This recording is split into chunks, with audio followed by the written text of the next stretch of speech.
but also on behalf of ideas and the African development time you to the development of Kenya for the support of the Kenya. For the formulation of this confidence. Yeah, this is the formulation.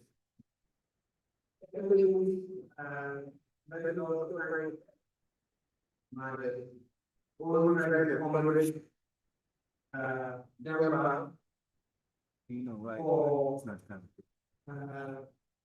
providing all of the heavy lifting that it takes to organize this conference.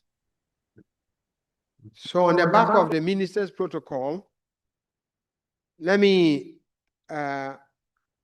welcome you all, ladies, gentlemen, friends, and comrades. You are welcome to the first official conference of IDS African Network, or IDAN. Some people prefer IDAN. But IDAN is an offshoot of the International Development Economics Associates, IDS. IDS is a network of development economists and progressive social scientists, predominantly from and led by the Global South. The inspiration for its creation was an international conference held in Cape Town, South Africa, on the state of development economics. It was convened by the late Professor Thandika Nkamdewere, a towering African intellectual whose work on such matters as the developmental state, industrial policies, transformative social policies, and others continue to inspire critical scholarship on development, not only in Africa, but worldwide.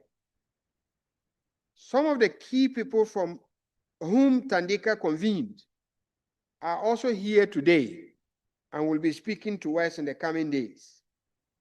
They include the globally renowned development and feminist economist, Professor Jayati Ghosh, the leading macro and Marxist economist, Professor Chandrasekhar. It is they, alongside others from Latin America, Asia, and Africa, who are not here today, who came together to form IDS nearly 25 years ago and managed it today in a bid to take on the intellectual narrative underpinning neoliberalism and its sweeping impacts on the global south. In particular, its economic offshoot, neoclassical economics. Together, that form the intellectual underpinnings of imperialism, but also they wanted to tackle the relative marginalization of knowledge produced by scholars of the global south to the international global knowledge pool.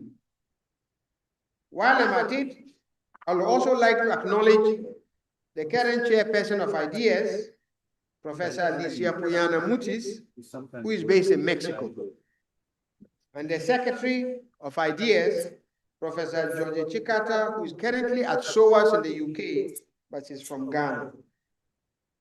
IDAN was formed to prioritize attention to Africa, being the continent most devastated by imperialism from its foundations of racial capitalism, starting from the transatlantic, trans-Sahara, trans-Indian Ocean slave trade that fueled it. The IDS Secretariat is based in Accra. The IDAN research and policy work will be led from Dakar by Ndongo Sambasila.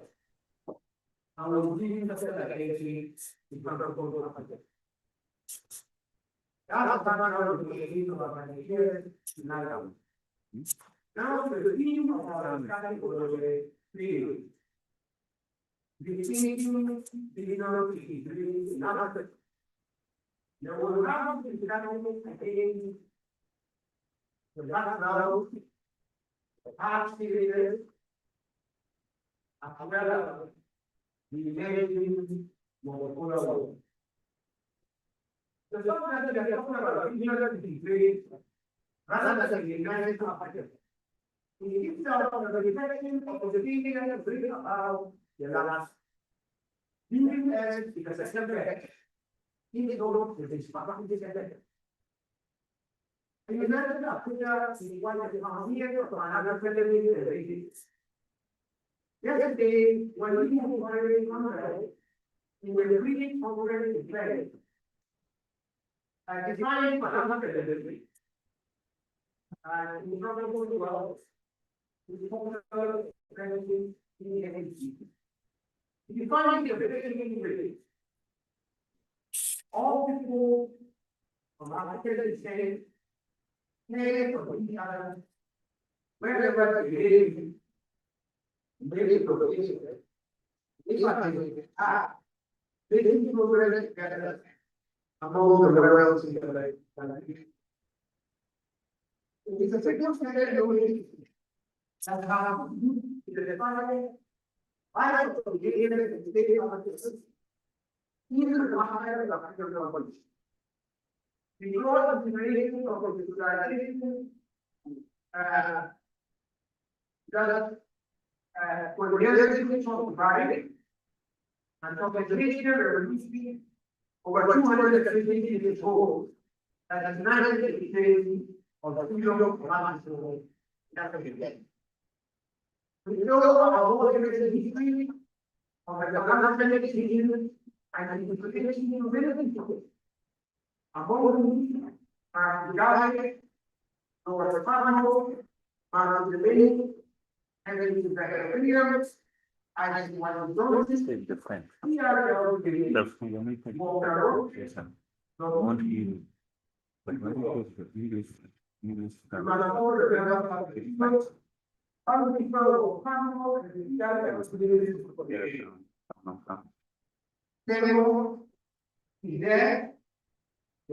Founders of the Negritude movement, as well as Patrice Lumumba, Frantz Fanon, Sheikh Anta Diop, Amilcar Cabral, Samir Amin, and maybe even less known Nigerians such as Nathaniel Fadipe, Latipo Salonke, and Tajuddin Abdul Rahim, and the Sierra Leonean Constance Cummings John, and the Guyanese activist Rusty McConnell.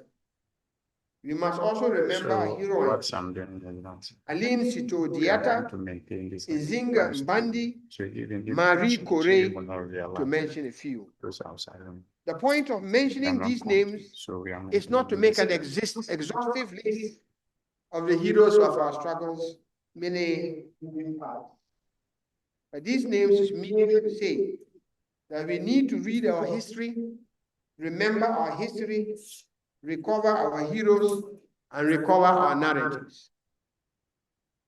The United Africa Vision, or the United States of Africa, as Marcus Garvey put it, as a vision of global Africa and promoted by George Padmore, C.R.L. James, and Kwame Nkrumah in the 5th Pan-African Congress in 1954, that gave birth to the anti-colonial struggles on the continent, was a vision of a people-centered Pan-Africanism. A united and people-centered Pan-Africanism was seen by its pioneers as a precondition for an independent Africa that could stand up to imperialism and stand up to the test of time. Nkrumah's 1963 OAU speech and his Africa Must Unite book encapsulates these arguments. He lost the argument to the pragmatists, the gradualists, and the forthright neo-colonial puppets. What now dominates the conversation is what Issa Shivji calls a state-centered Pan-Africanism. How did we get here? In a paper that ISA provided to this conference, which will be circulated, he argues that we lost the battle for a people-centered united Africa once countries started to gain independence. He quotes Nyerere's speech on the occasion of Ghana's 40th independence that Nyerere gave in Accra. And I quote, Nyerere said, once you multiply national anthems, national flags, and national passports, seats at the United Nations, and individuals entitled to a 21 gun salute, not to speak of a host of ministers, prime ministers, and envoys, you would have a whole army of people with vested interest in keeping Africa balkanized. That was what Nkrumah encountered in 1965. After the failure to establish the union government at the Accra Summit, that is in 1965, according to Nyerere, I heard one head of state express with relief that he was happy to be returning home to his country still as a head of state. To this day, I cannot tell whether he was serious or he was joking. This conference about regional integration is at best a damage control. We need to make an effort to stop the continued carnage wrought on our continent by imperialism through neoliberalism. For this, we need an alternative narrative on trade, one that is alternative to the trade liberalization, one that is alternative to outwards-facing trade policies pursued through such instruments as trade facilitation, capital account liberalization, investment-friendly policies, and foreign currency-driven, debt-driven financing frameworks. We need to redirect the language of integration into strategies for people-centered African unity. We need to understand and draw from the monumental changes taking place in geopolitical power arrangements and new instruments of economic freedoms arising from these changes to free our continent from continued neocolonial control.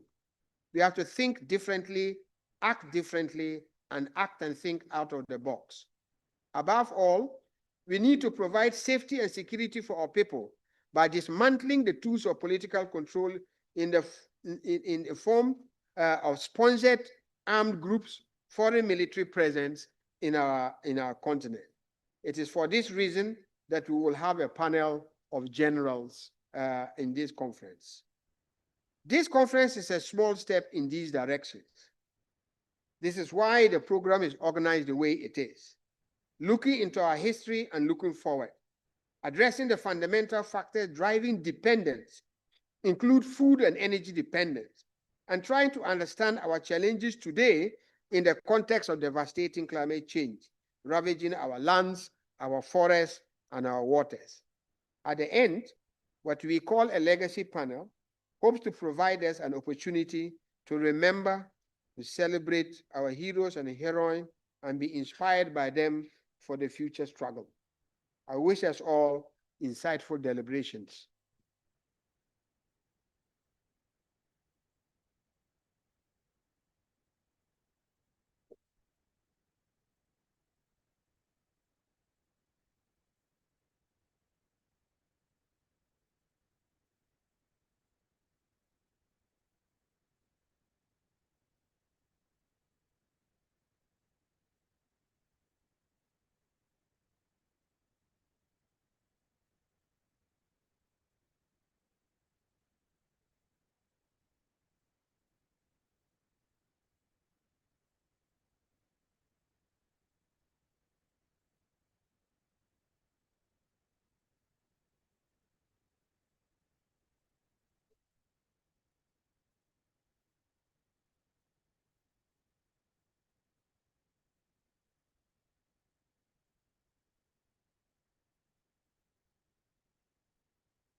Leo, xoolal ba xam dina kii.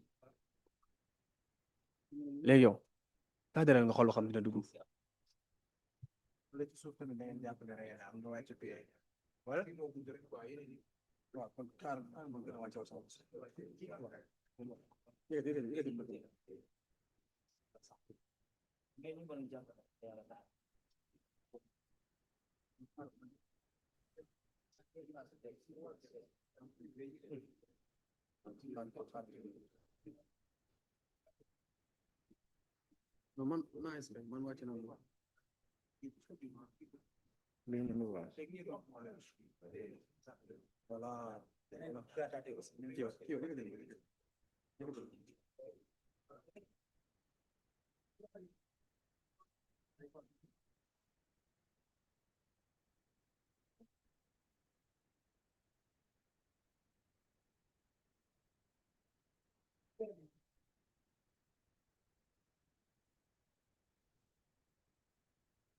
Bon, c'est bon.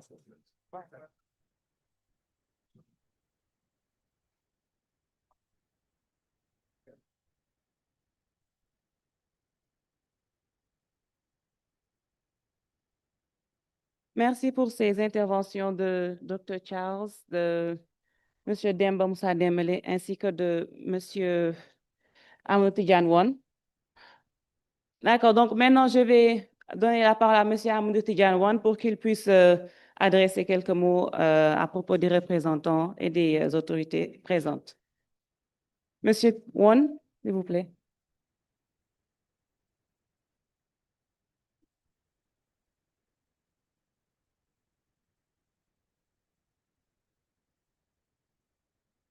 Le protocole a des contraintes qui s'imposent.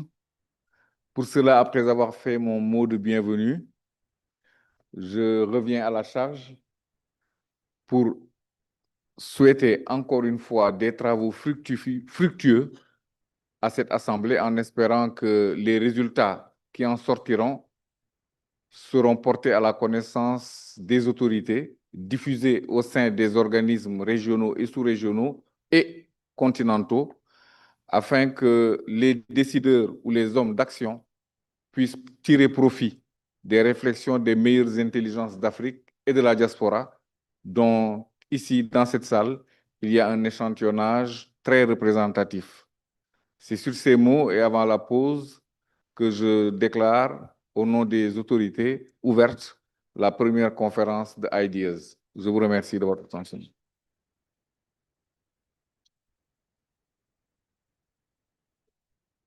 Merci beaucoup, Monsieur Won. Donc, nous allons aller à la pause, mais avant cela, nous aimerions prendre une photo avec Dr. Garvey, Madame Samia Kourma, nos deux généraux, Monsieur Ousmane Khan et Monsieur Maktar Diop, ainsi que Monsieur Abdoulaye Bachili et Monsieur Fidel Touré. Donc, si vous voulez bien vous rapprocher pour la photo de groupe juste avant la pause. Yes, if you could, yes.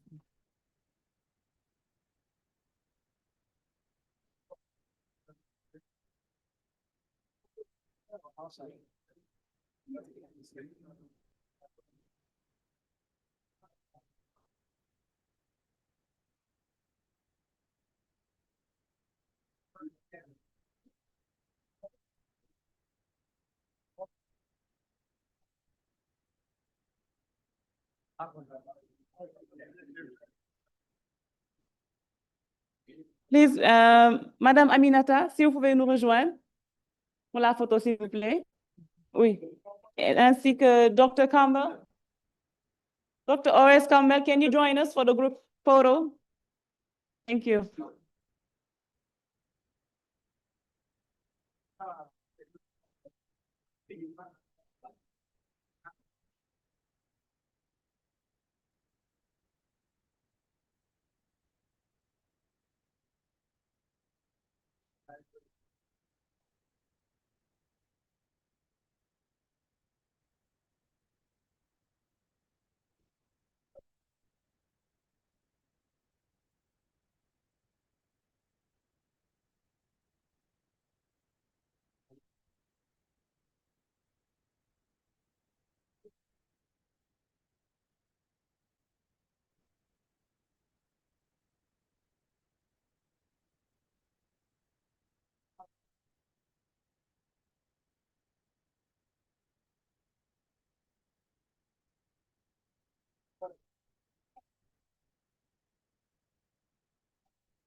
Je pense que maintenant on peut aller prendre la pause, s'il vous plaît, à la salle marine juste à côté.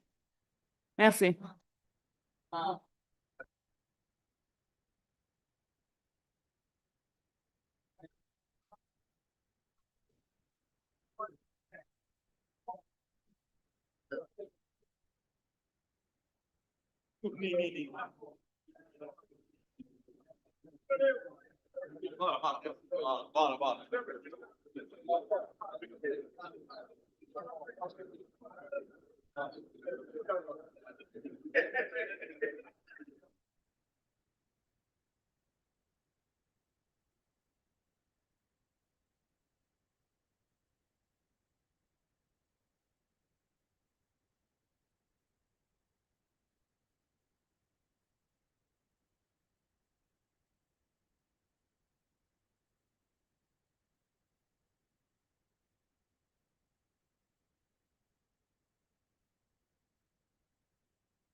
Yes.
Let me, just a minute.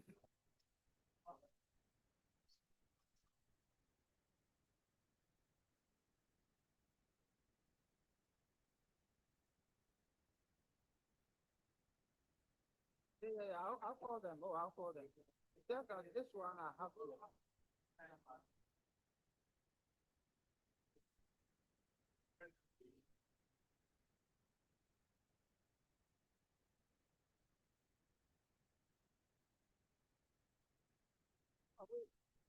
We actually start.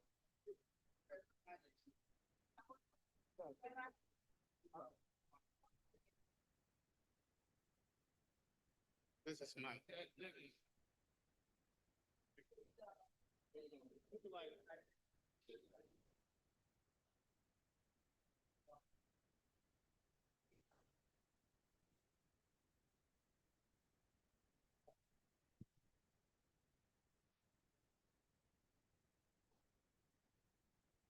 Okay, okay.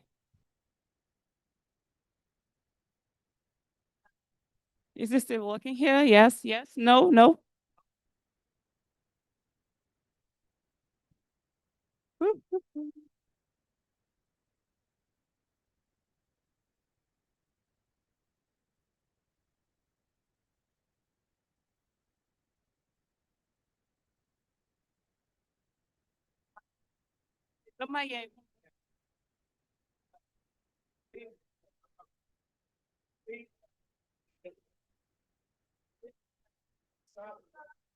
Yes, please.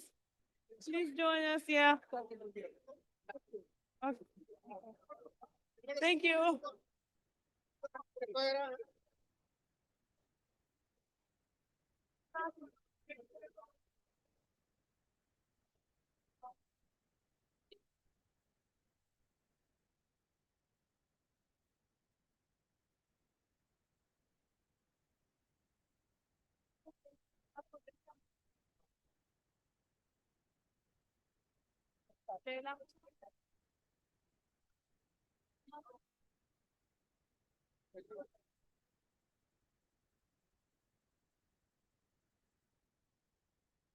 Mudu ama.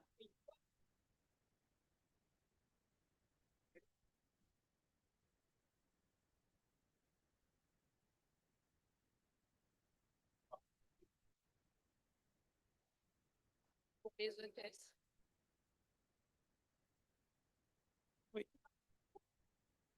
Ça, je rejoins la salle, on fait comme gouvernement.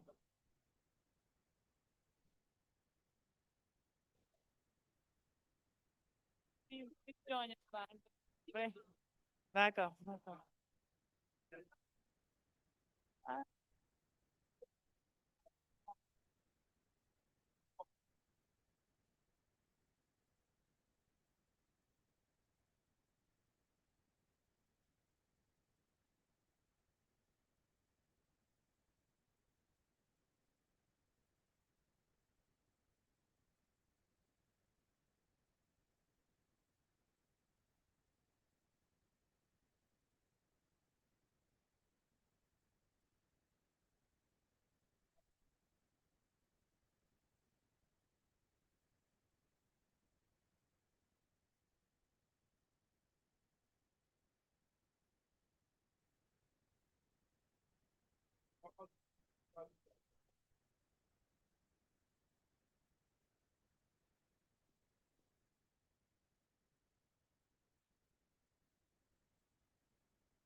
Hello?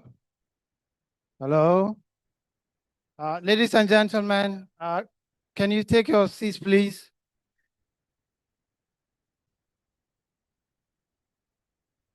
Hello?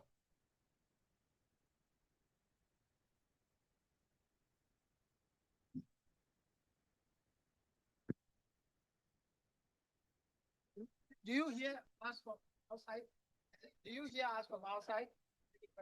When we speak into the mic, is the sound that loud? I didn't. Hello. Hello.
Already have the, Atieno gave you the profile. The profiles, yeah.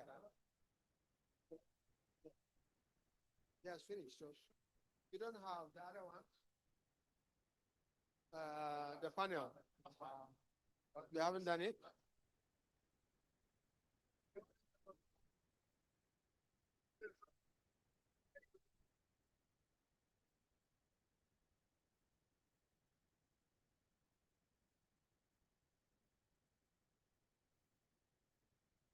Okay. Okay, we can get started.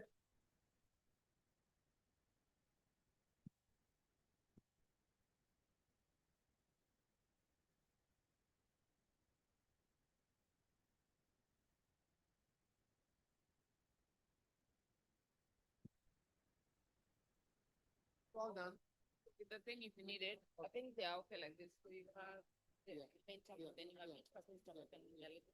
Yeah, I think that one.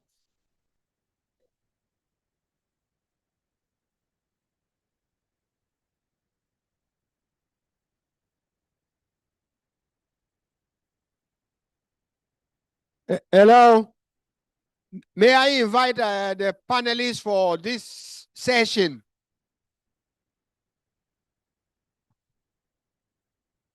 May I? Hello. Good.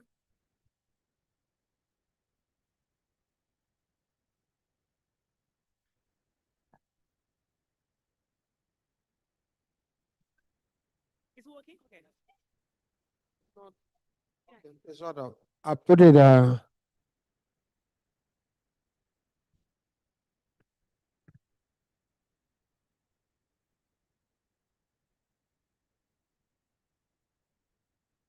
May I invite Chandru, Chandrasekhar, Mr. Fofak, Diego?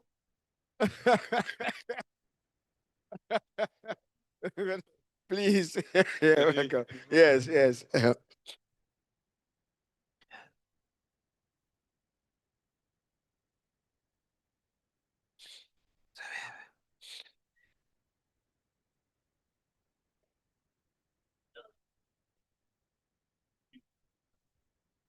Should I? I'm walking around there. Should I? No, you take center stage. You'll be the keynote speaker. Okay, Chandru has come there. You do the keynote speech, right? Okay. Are you okay? That's a good street. Yeah.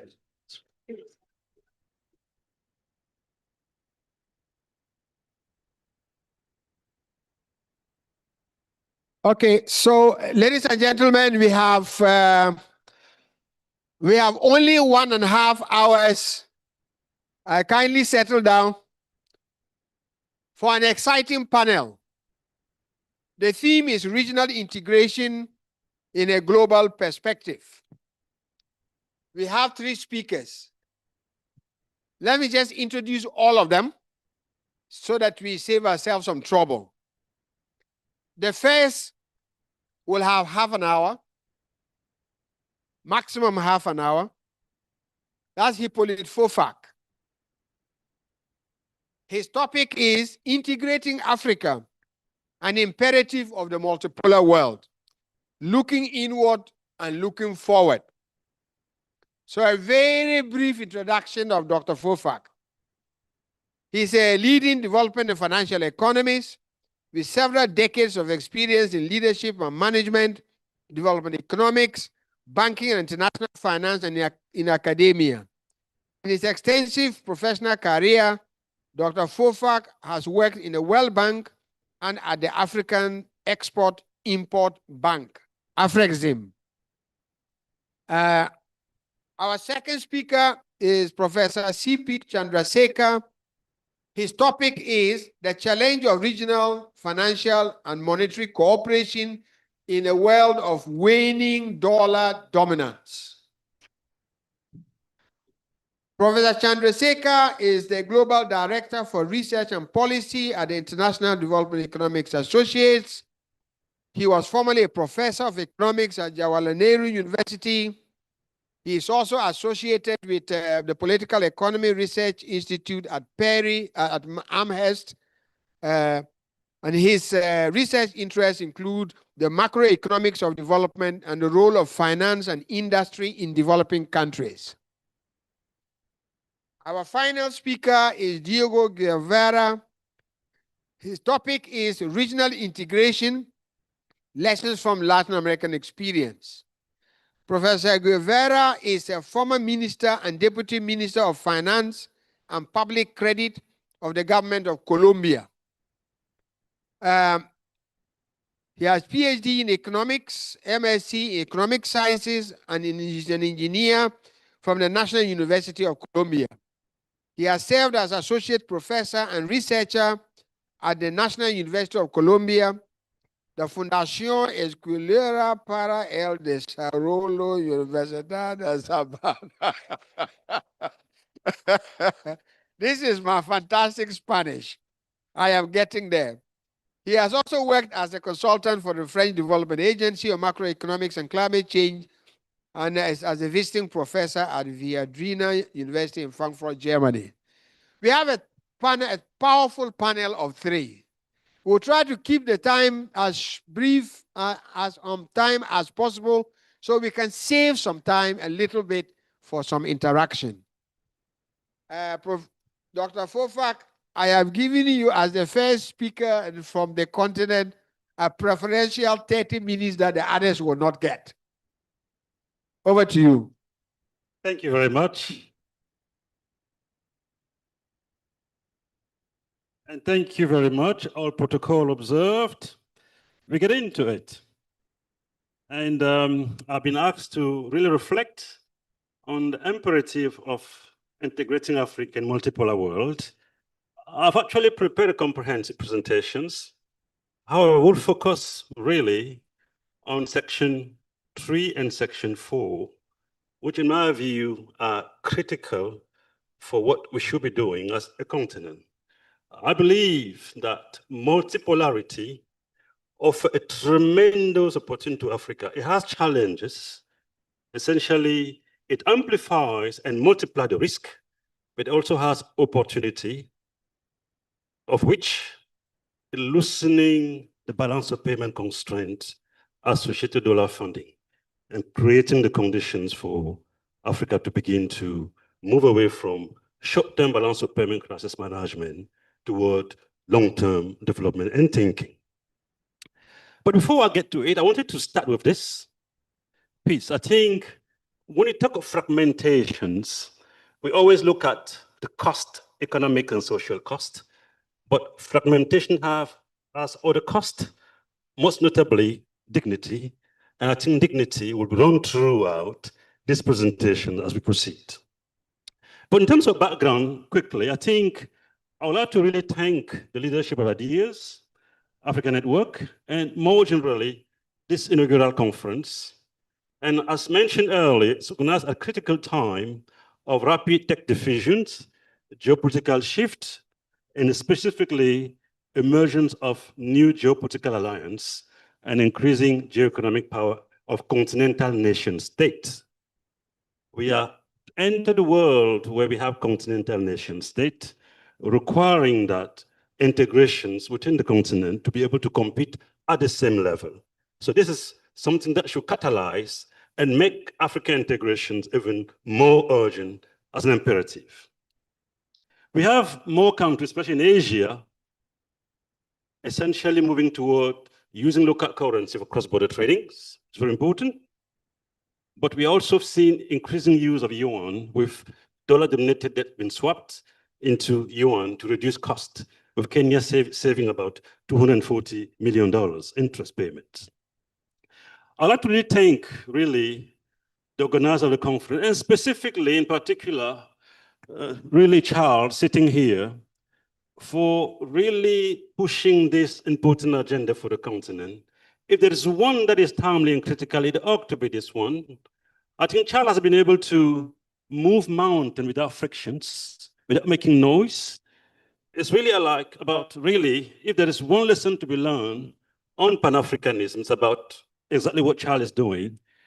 And in that case, not just a great leader, but he's also, in my view, a great student of Pan-Africanism. And we know, far from the tree, knowing where he's coming from.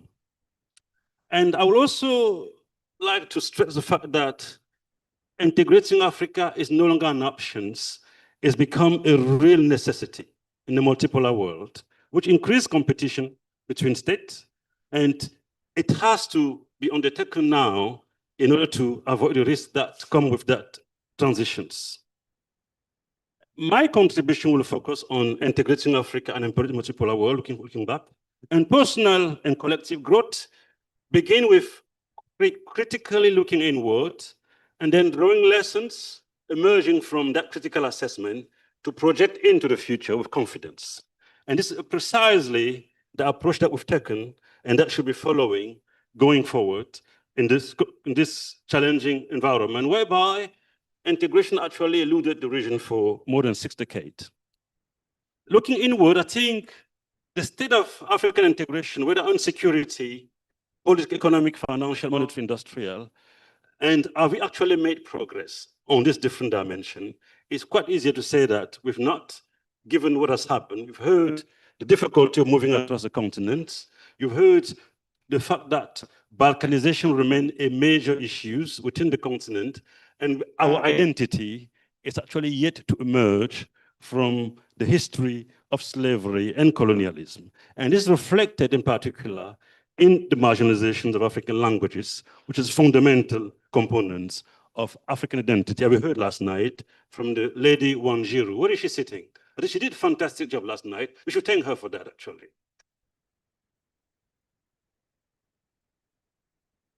And talking about identity and culture, and when you look at the plane setting, the languages inside the plane, you are yet to find a single African languages in most of these airlines. And here this is a screenshot of Air France, where we have English, French, and sometimes very small and tiny countries like Greece are represented, but not a single African languages. This is something that integrations and promoting African culture will actually help us to begin to address this marginalization in that space. And it is actually very important to address it, because if you go back to Cheikh Anta Diop, it's a major and specific cultural identity. It's actually something that shapes the worldview and should not be neglected. And I'm so glad Aminata Traore, which has been really a lion in this angle, is with us today.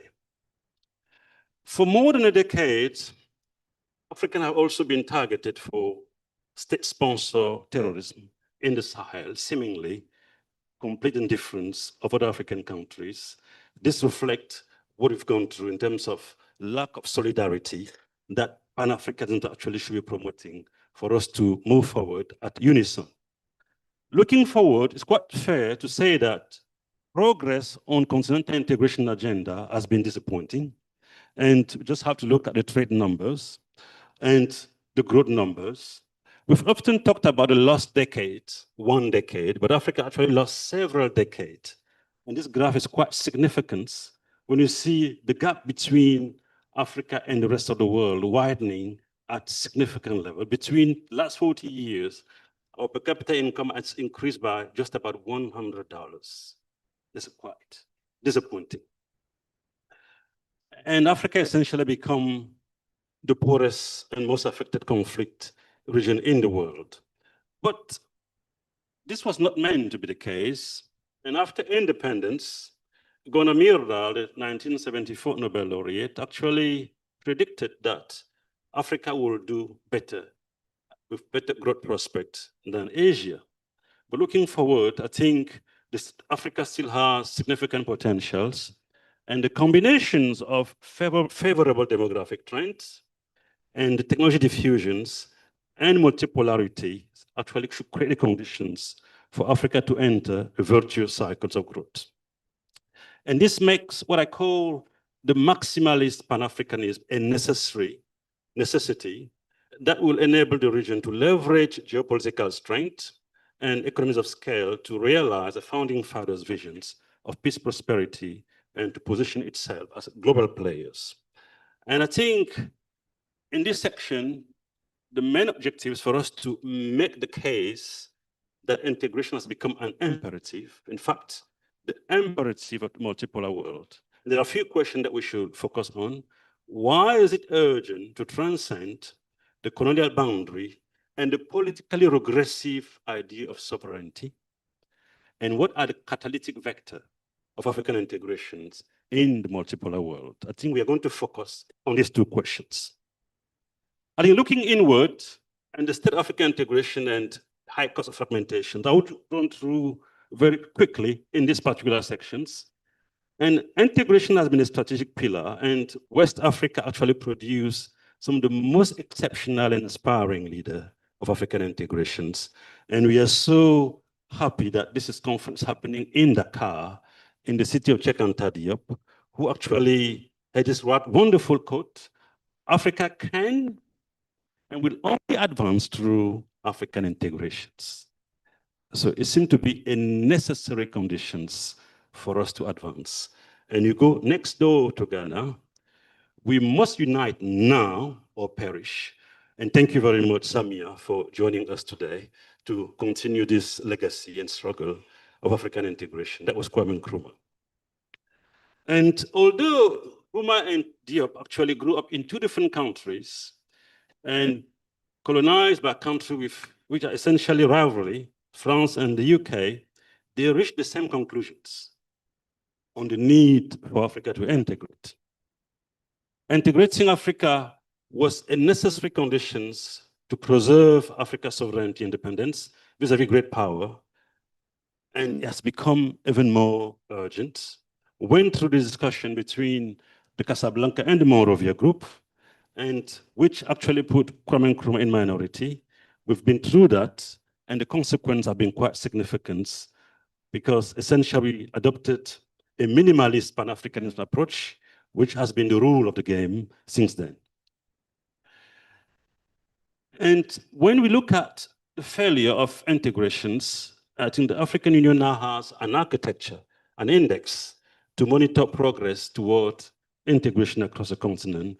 And the last report published in June 2025, and the results are not quite encouraging. If you look at that report in particular, and focusing on the free movement of persons across the continent, the Kigali Protocol, although it was actually approved in 2018, only 4 countries have ratified that protocol: Niger, Mali, IOS, of course, Rwanda, and Sao Tome. It takes 15 countries for this to become really the rule of the land, and we've not been able to marshal that. But the deficit of integration is also reflected in our inability to establish regional institutions that may actually help us mitigate financial crisis. African Monetary Fund.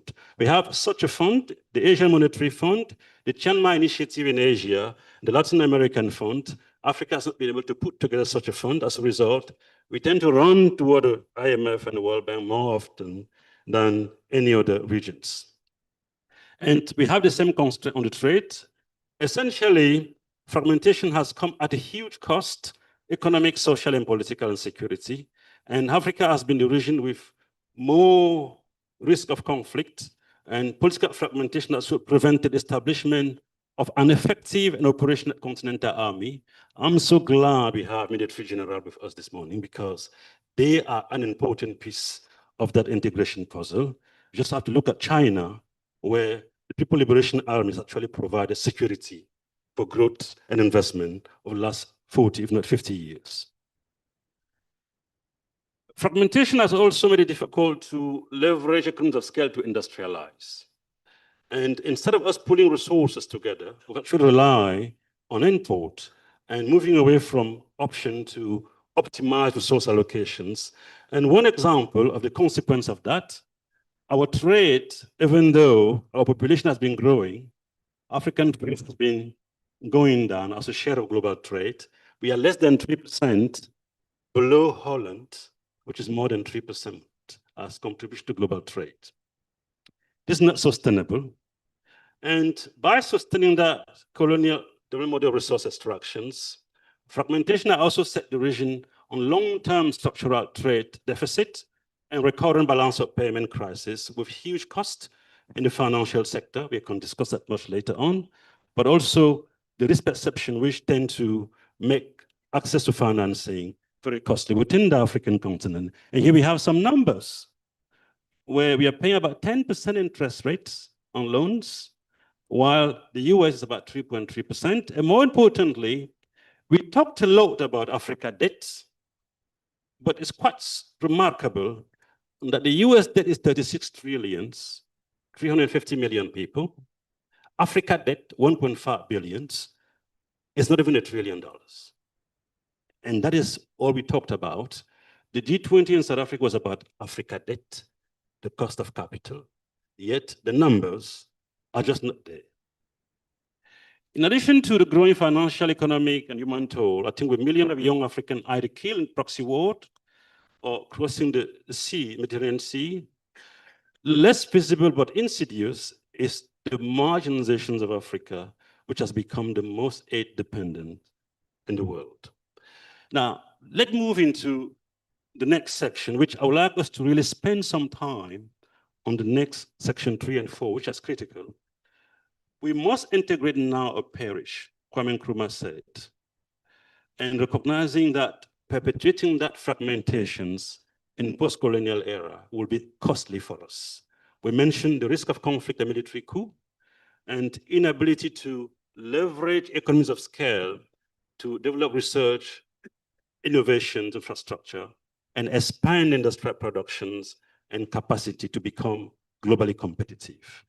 And for instance, if you look at, instead of pulling resources together in the steel industry, which is a crucial component of development, whether you look at building high-rise, whether you look at the automotive industries, the aerospace industries, even the military and national security, we need steel, railways. We've not been able to do that, even though the largest deposit is within the continent, the Guinea-Simandou. And this is what we are spending every year. Look at the steel industry alone, every year is $32 billion. I think last year, Nigeria alone spent $4 billion to import steel. These are resources which can actually be channeled to invest in 1 year in Simandou and begin to leverage that for industrializations. This is what fragmentation actually costs in terms of real money. Fragmentation actually sustained that colonial model, but with the increasing current frequency of balance of payment crisis and rising social costs, including Great Depression era unemployment rate. I just came from South Africa, where unemployment rate at 40%. I suppose we have the same across the continent. This has made integrations has become a necessity. In fact, I would say a matter of urgency. But weak state capacity has led to excessive dependence on former colonial power, not only economically, but also militarily, giving rise, as Kwame Nkrumah articulated, to neocolonialism, which he defined as the continued dominance of former colonial power over new independent through economic and political control. In his book, Neocolonial, The Last Stage of Imperialism, he actually mentioned foreign aid, multinational cooperation and trade to keep nation state overly dependent on the former colonial power. But what he did not include is the role that the international financial architecture will play in sustaining underdevelopment in the colonies. I think we've seen that through the cost of fund interest rate and the role of entrenching inequality in the global financial architecture. African countries now are spending more on debt services than education and health. But there are many other areas, and Professor Charles Bougre mentioned that in his opening speech in terms of climate change, where essentially for us to be able to access the foreign reserve in the US dollar to honor our interest payment or finance import, we've been forced to actually jeopardize our environment, mortgage our future to achieve that. And one example that I wanted to mention is the climate change and our natural capital. In Cote d'Ivoire, it named Cote d'Ivoire for ivory, but one wonder if they still have elephants. And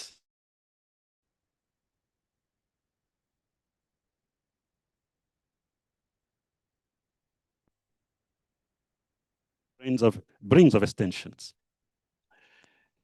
Between the last 10 years, Africa suffered the largest net forest loss of 3.9 million hectare loss annually, which is quite significant. And we used to export the timber essentially to Europe. Now, as a result of multipolarity, export timber is going to Asia, to China, which is actually accelerated and multiplying the risk of that capital. And one emblematic illustrations of that depletion of natural capital and ecosystem is the killing of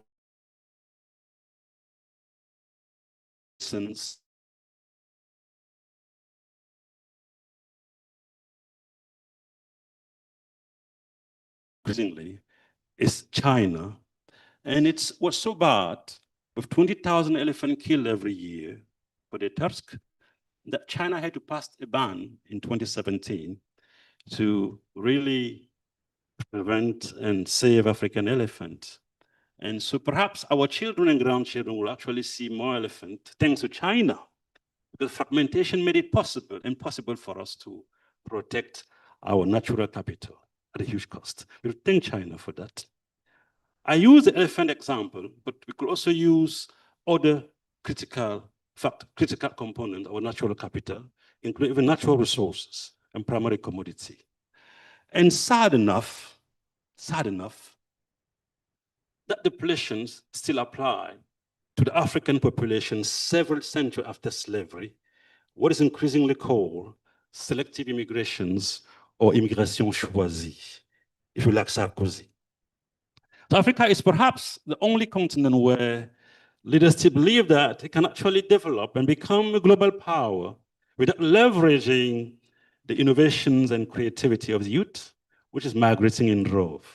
There's one survey saying that 60% of young Africans want to run away, and reason being opportunities, but also insecurity, and both of which actually are exacerbated by fragmentations. So that fragmentation is actually the reason why more and more young Africans are on the exodus. I think while the multipolar world is no single power dominates the global affairs, they individually have a lot of leverages that they can actually activate to exploit small nation in fragmented regions, either through selective immigrations, national resources, or the international financial architecture. As we said earlier, multipolarity exacerbates competition among global power for African resources and multiply and amplify risk of fragmentations. And we see that the fact that we export raw material, we are excluded from global supply chains. I can understand at this stage, but we are not contributing to airplane, which is advanced manufacturing.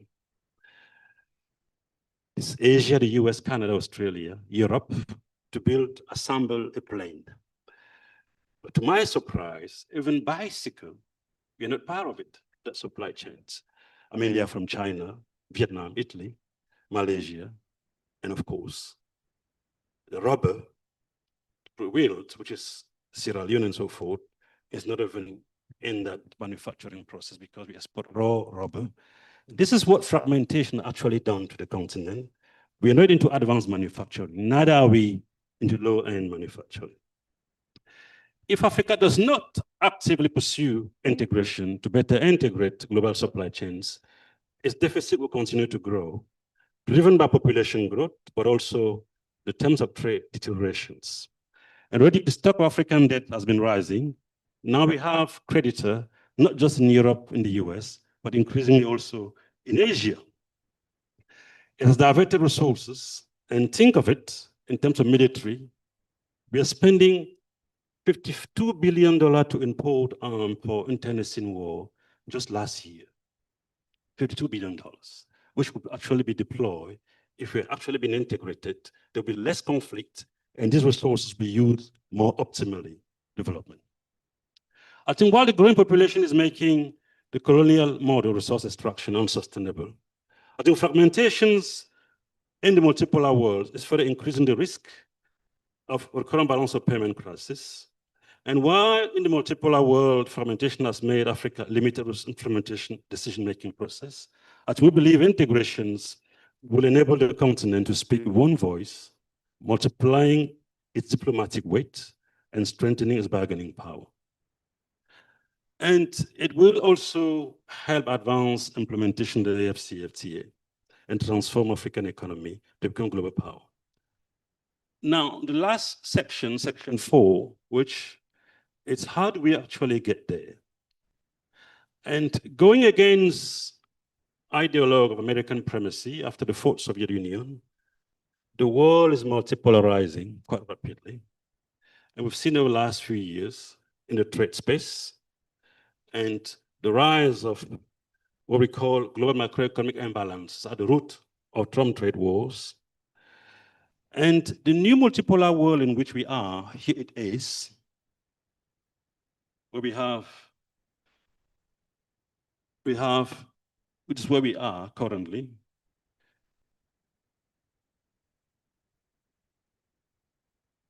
And the new multipolar world actually stopped with China and the US. And the future, what I call the multipolar world future, will actually include Africa and the US if we are able to do the right thing and do the right investment. And we are going to now discuss how to do that. One important factor of multipolarizations is population dynamic. And now we are about 1.5 billion.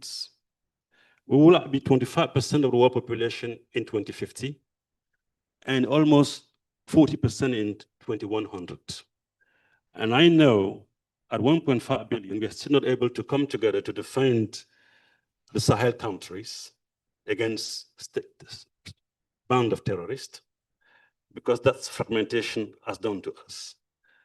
If we get to almost 4 billion by 2100 and still do not have integrations, and we've had the same challenges. Yet, if you're able to integrate, we'll have a strong security environment to protect the continent. One interesting, important example is that India, for instance, is still relatively poor with per capita income of 2,800 against the average of 13,000. However, India has is on a strong growth trajectory with the size of integrated market and political structure, creating the condition for increasing geopolitical clout and economies of scale. We'll come back to that. And even though Africa and India have about the same populations, fragmentation continues to constrain effective integration in Africa in the world of continental nation state, driving that multipolarizations. And there are factors which are important. If you look at the AFCFTA, it has not delivered on its potential, even though ex-ante estimate show that it will increase in traffic to about 90%. That has not happened for several reasons. But one of the most important one is the fact that fragmentations prevent increased risk and not allowing corporations to reduce the risk, to spread the risk of investing in smaller markets to account for economies of scale. And integration will enable the region to actually begin to benefit that. And the good news is that the drivers of multipolarity and the catalytic vector of integrations overlap, and Africa is set to lead the most important, the heavy tendency one, which is demography. And this is what schematized in terms of the vector of African integrations. Africa is in the center, but at the superstructural level, we have African ideology and philosophy identity. And then the key component will be monetary, human capital, and infrastructure, but also on the right-hand side, the security and the army to actually protect the continent. And deepening monetary integration is actually one of the most important catalytic vector of integrations.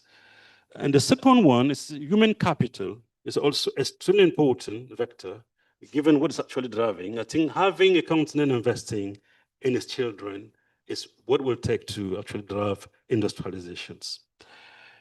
The third one, I think at the same time, a continental army, what I call the African People Liberation Army, which actually strengthened the foundations of lasting peace and security, enhancing free movement of person, will actually be one of the most important vector on that transitions. Deepening integrations will enable the region to leverage its human capital and favorable demography to build a powerful and professional army to strengthen foundation peace and security and development. I think if you go back to Kofi Annan and adopt it, Africa will not enjoy development without security, will not enjoy security without development, and will not enjoy either without respect for human rights. The catalytic vector of African integration, effective monetary integration, that will actually help realize the AFCFTA potential, will also project Africa into the coveted world of geopolitical players. That's a good part of it. Just do one, you achieve the most important and constant global one. And more than mitigating the risk associated with multipolarizations, effectively leveraging these catalytic vector will accelerate integrations and position Africa as a leading actor in the new multipolar world. And to close, Chairman, is integrating Africa an imperative in the multipolar world? I think the short answer is yes, it is. Multipolarity has opened a new era of continental nation state, multiplying and amplifying the risk of fragmentations, setting Africa on a debilitating path of intensifying conflict, Sudan, the Sahel, and more. The best way to predict your future is to create it, I think Lincoln said. And the future of Africa, the one African have been striving for to create is one Africa with one budget, one army, led by what I call maximalist Pan-Africanist. More than mitigating risk and seizing opportunity associated with the shifting geopolitical environment, deepening integration will enable Africa to leverage political strength and economies of scale to become a global actor. And as I said, the driver of multipolarity and catalytic vector of African integration overlap with technology and population emerging as critical ones. And Africa is on a favorable demographic trajectory. Integration will enable it to optimize resource allocations, leverage effective monetary sovereignty to bolster human capital, and prepare its youth for emerging challenge in multipolar world, including AI boom, arms race, both of which are critical for its survival. And to close, I think, while economic and social costs and geopolitical return associated with deepening integrations are significant, transcending the politically regressive notion of sovereignty and ensuring the security of maximalist Pan-Africanist leader in politics is perhaps the most important challenge. We've seen good leaders who have been in power just to see them disappear, Kwame Nkrumah, Thomas Sankara. I think that African People Liberation Army will have the mission to protect this leader if the Pan-Africanist dream is to succeed. So they're a very important part of that puzzle. It is one that the region must seize and rise to at this critical juncture to strengthen the foundations of African solidarity and transform itself from being a passive arena of global competitions into a dynamic, influential actor, shaping global outcome, reclaiming its dignity as a major power. I open this talk with a reference to the risk associated with fragmentations in terms of dignity. And I wanted to close this picture, with this picture, how Modi has become the most coveted and sexy leader in the world. They're all chasing him, quoting him. He comes with 1.5 billion people, making India a geopolitical force. We had 5 leaders in Washington who could not achieve the same clout. I think we have to invest in that integration. Thank you very much.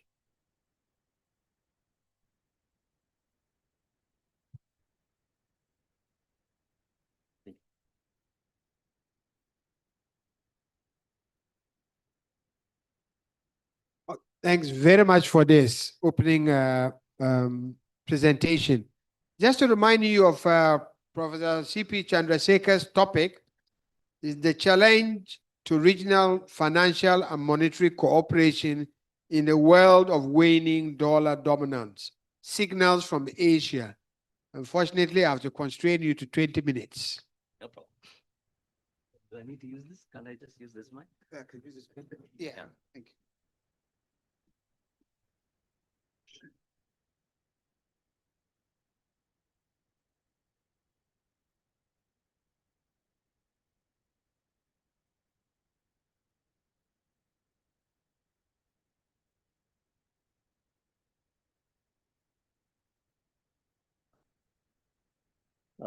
Thank you, Charles, and morning to everybody. And apologies for the rather long title of the paper, but it is broadly suggested that I should speak on that.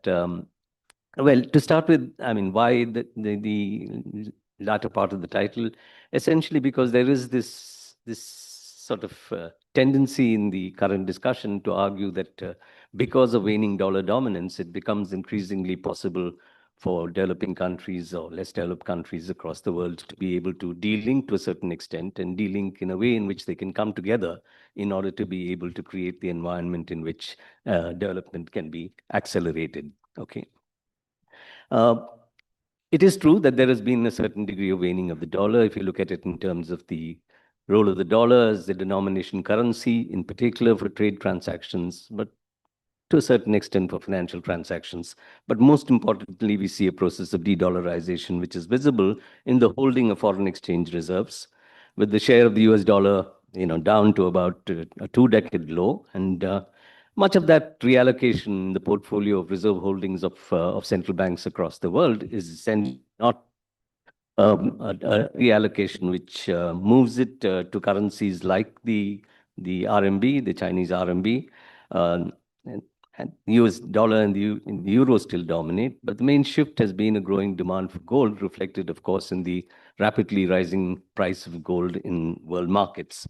So it's not that it's that favorable a context, but it is true that there is a tendency towards a sort of waning of the dominance of the dollar. Now, what is the case for regional cooperation now and as it has been in the past? The original perspective, of course, was that it facilitated planned investment to exploit economies of scale. All this was mentioned by my previous speaker. It encourages cross-border investments to benefit from specific locational advantages of individual countries within a cooperative group. It helps mobilize resources through bond markets. One of the successful regional bond markets in the developing world is, of course, the ASEAN bond market. And but the point is that more recently, a more important problem has necessitated attention to regional cooperation, and which is that as a result of capital account liberalization, we've seen a situation where globally accumulated fluid financial resources have moved into countries, middle income and even low income countries, particularly after 2008, making them prone to currency and financial balance of payments, currency and financial crises. And therefore, there is need in some sense to be able to find safety nets of one kind or another. And the regional cooperation has increasingly focused on providing safety nets in order to be able to avoid something's going wrong. Is it okay? To avoid the impact that these crises can have. Now, what is the problem to be addressed when we look at these crises? One, of course, is that unequal development implies that till structural change occurs, the less developed countries will notch up current account deficits that must be financed. And since transactions are denominated largely in dollars, even now, we basically are in a world of currency hierarchy of a kind where access to dollar liquidity becomes crucial. That's the real demand.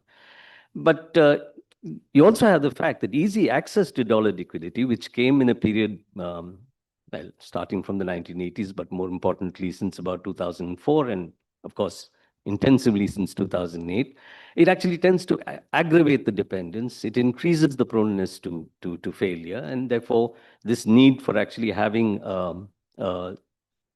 some kind of a safety net in terms of access to dollar liquidity has become even more crucial.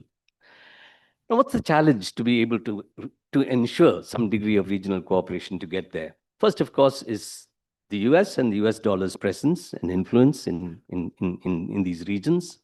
The second is, of course, the obstacles to cooperation because of regional insecurities, and I'll be elaborating on these, generated by colonial and post-colonial history.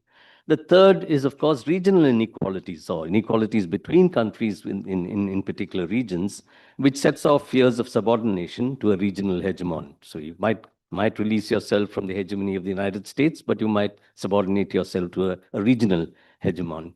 So in some sense, what we are saying is that the challenge to regional cooperation is not so much economic, but political. And I just wanted to look at this from the point of view of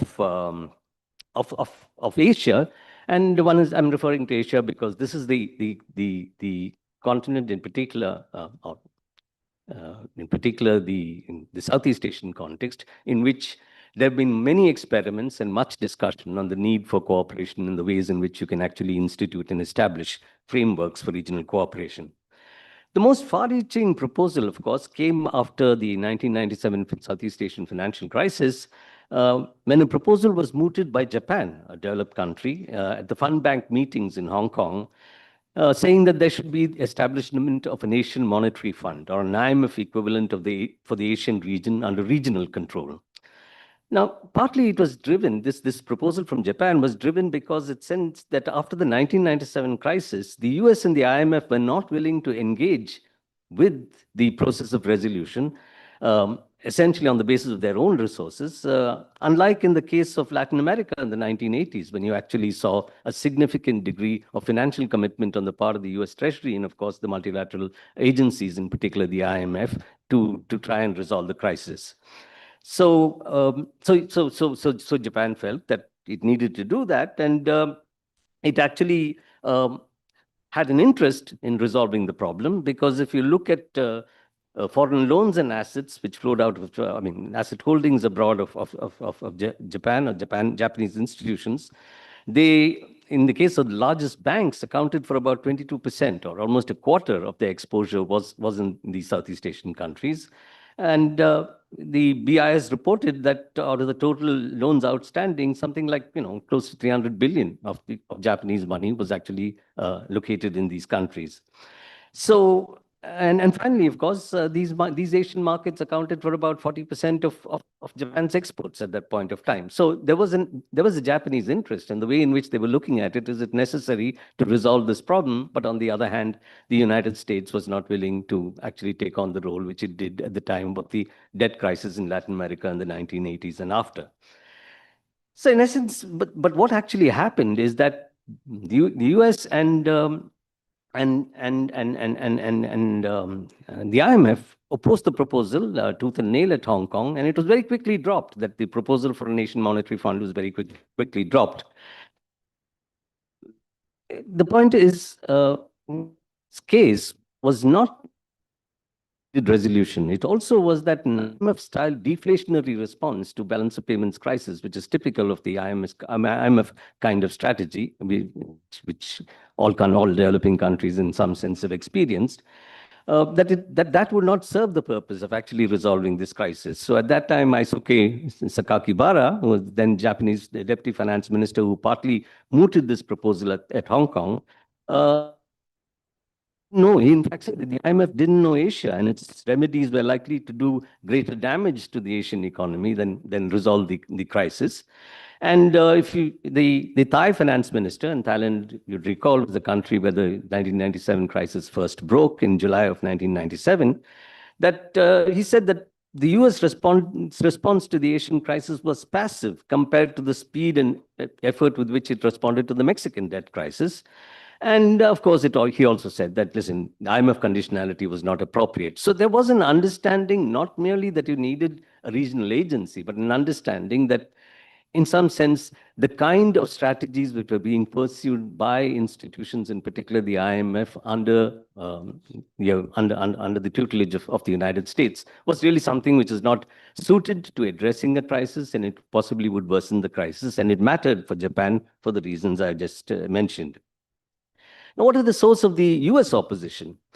The source of the US opposition was the perception that if countries in East Asia came together to establish an institution that did not rely on the US and the IMF support and rejected IMF-style stabilization, which is what the Thai minister was calling for, then you actually would be in a situation where Anglo-Saxon finance, in particular American financial institutions, would be kept out of this most dynamic and lucrative of financial markets. So the idea was to institute an Anglo-Saxon type financial environment, so that you wanted an IMF type liberalization to occur. The fact that the argument was why you had the 1997 crisis was because of the excess of liberalization, which otherwise successful export economies with very good macroeconomic indicators of very excellent macroeconomic performance suddenly found themselves in this crisis because of liberalization of their capital accounts and an inflow of large volumes of capital. But yet we wanted to keep that in place. In fact, at that point of time, Bill Clinton was preparing for his next election, and he needed Wall Street, and he was actually pushing for the fact that the best way to go about it is to actually have an IMF type liberalization and creation of an AMF for a nation. Now, point is, what contributed to the success of the US goes out of the way. The first, of course, was the fear. Maybe I should do that. The first, of course, was the fear that the subordinate position which Japan had in its special bilateral relationship with the US. Ever since its defeat in the Second World War, Japan was essentially a subordinate country as far as the US is concerned. It was not allowed to undertake any defense expenditure. It was dependent military also on US support. Second, of course, there was within the region, there was a fear of Japanese dominance among countries, influenced, of course, by the long history of Japanese colonialism. And, I mean, countries like Korea and Taiwan were formerly under Japanese colonial rule for a very long period of time. Starting from the Sino-Japanese War of 1894-95, there was also some degree of influence which Japan exerted in China. So there was this fear that of a regional hegemon, of dominance by Japan, which was the second thing, besides Japan's subordinate position vis-a-vis the United States. And finally, the fact that the ASEAN countries, the whole strategy of growth on the basis of which the success of some of these Southeast Asian countries was assured was a dependence on US and, of course, European markets and US mediated capital flows. So that softened the stance once the US and the IMF expressed their opposition to the Asian Monetary Fund. So this whole thing of, one, the presence of the US and its influence, but second, the fear of a regional hegemon, and finally, a dependence on the US, all of it combined to prevent the emergence of such an entity.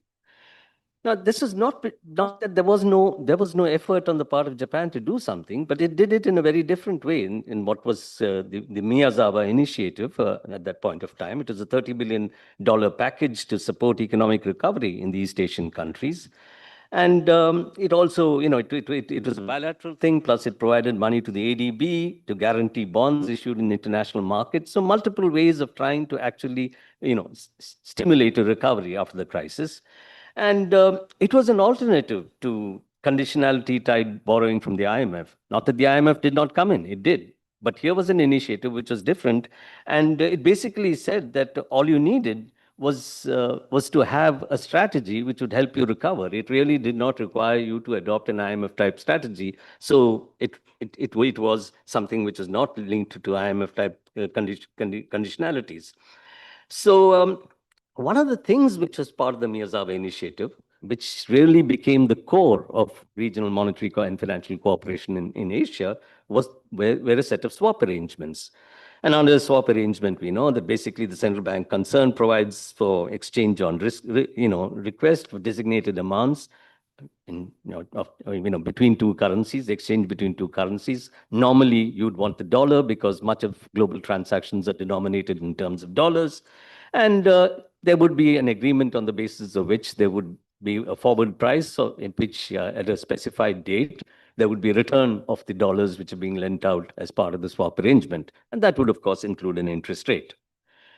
So if you look at it, this had a long history which came before 1997. In 1977, central banks and monetary authorities from the original ASEAN members formed the ASEAN Swap Arrangement, the ASA.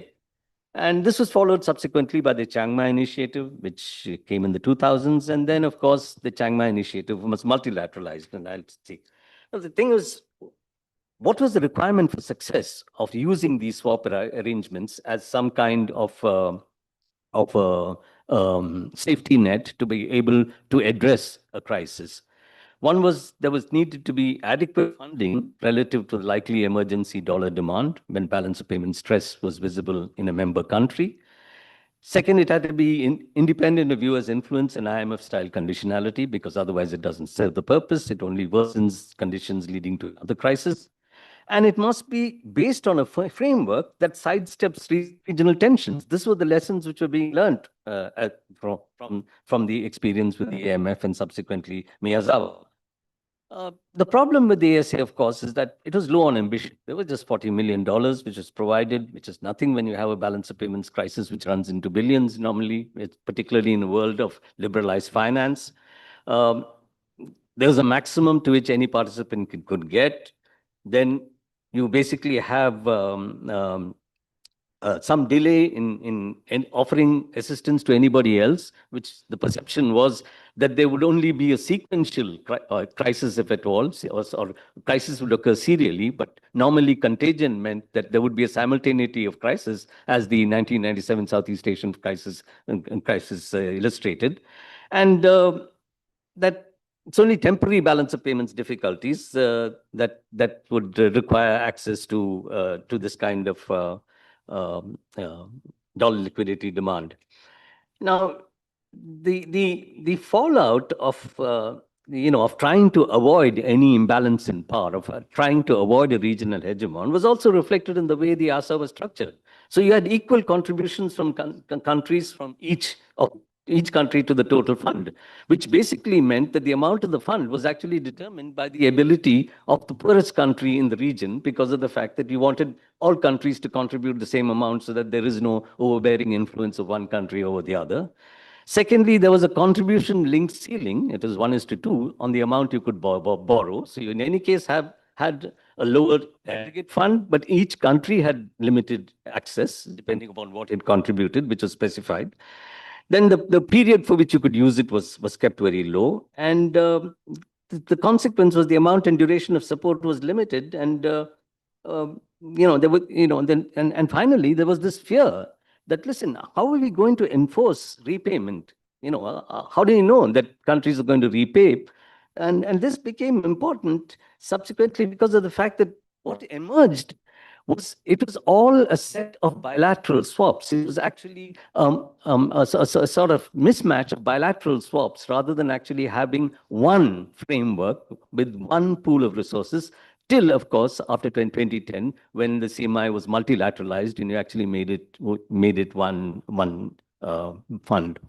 Now, what was the consequence of this? The consequence of this is that if you actually look at it, there was rarely any use of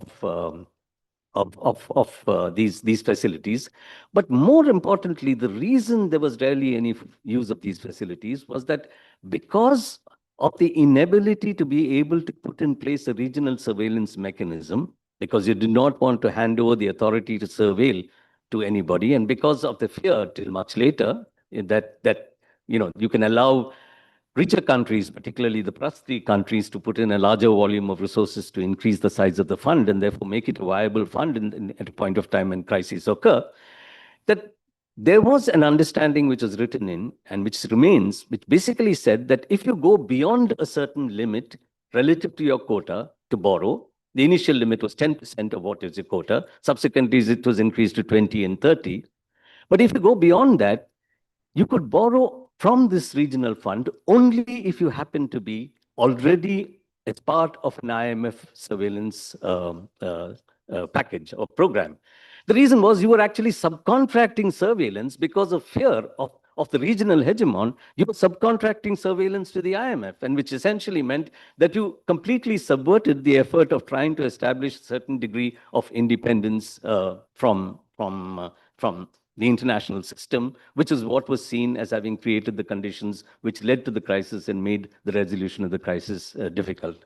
So to conclude, what really does one learn from this? One learns from this is that, even if you happen to be a region, which is Asia was, where there were countries with substantial surpluses. There was South Korea had surpluses, Taiwan had surpluses, Hong Kong had surpluses before Hong Kong was completely integrated, and China had surpluses, and of course, finally, Japan had surpluses. So you're talking about a country where there was large amounts of dollar liquidity. This dollar liquidity was being sought to be put to use for a very limited purpose, which was to actually offer a safety net at a point of time of crisis, not some kind of a larger development agenda, which is what regional cooperation was supposed to be. And even that becomes difficult to actually realize. And even today, it's not being realized because finally, people say that if I have to anyway go to the IMF to borrow, why should I actually subject myself I mean, why should I actually go for this limited amount of borrowing?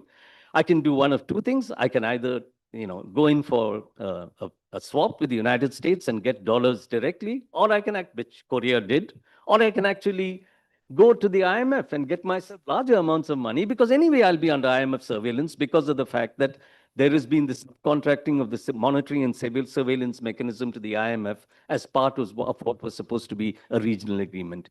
And all this happened not therefore because of economic reasons. As I said, the surpluses existed. The reason it happened was because of the political circumstances which history and the contemporary reality was actually determining. The thing is that if you see how this evolved finally, it's not the way it has evolved is not regional. Today, besides Japan, the principal player, and now a far more important player in the provision of SOPs outside the relationship with the United States is China. So it's bilaterally between China, and you're basically saying that, listen, if there is a fear of a hegemon taking over a regional agreement and it doesn't work, I might as well go to the hegemon. I mean, I might as well go to China directly and get myself a swap, which is what all of these countries are doing. So there is the fact that we have to come to terms with the challenge of trying to institute an arrangement in which we can deal with what is a real problem, that some countries have more surpluses and therefore will have to be more important in any regional agreement, that there has to be a surveillance mechanism because otherwise nobody wants to risk their money because every country has its own national interests in mind. And third, that we must try to find a way where despite colonial history, despite despite conflicts in the region, we must try to find a way in which politically it's possible to put in place a system which is seen as a little more democratic. That is, you really need a situation in which we are really trying to get economic development in a world without hegemons. And that's going to be a tough task because of the fact of the deep inequality which exists in the world. I just thought I'll sort of note that.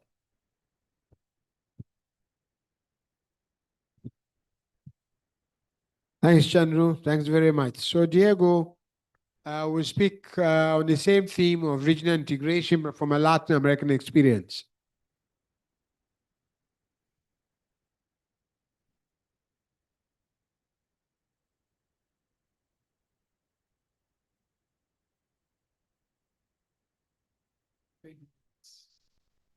Perfect.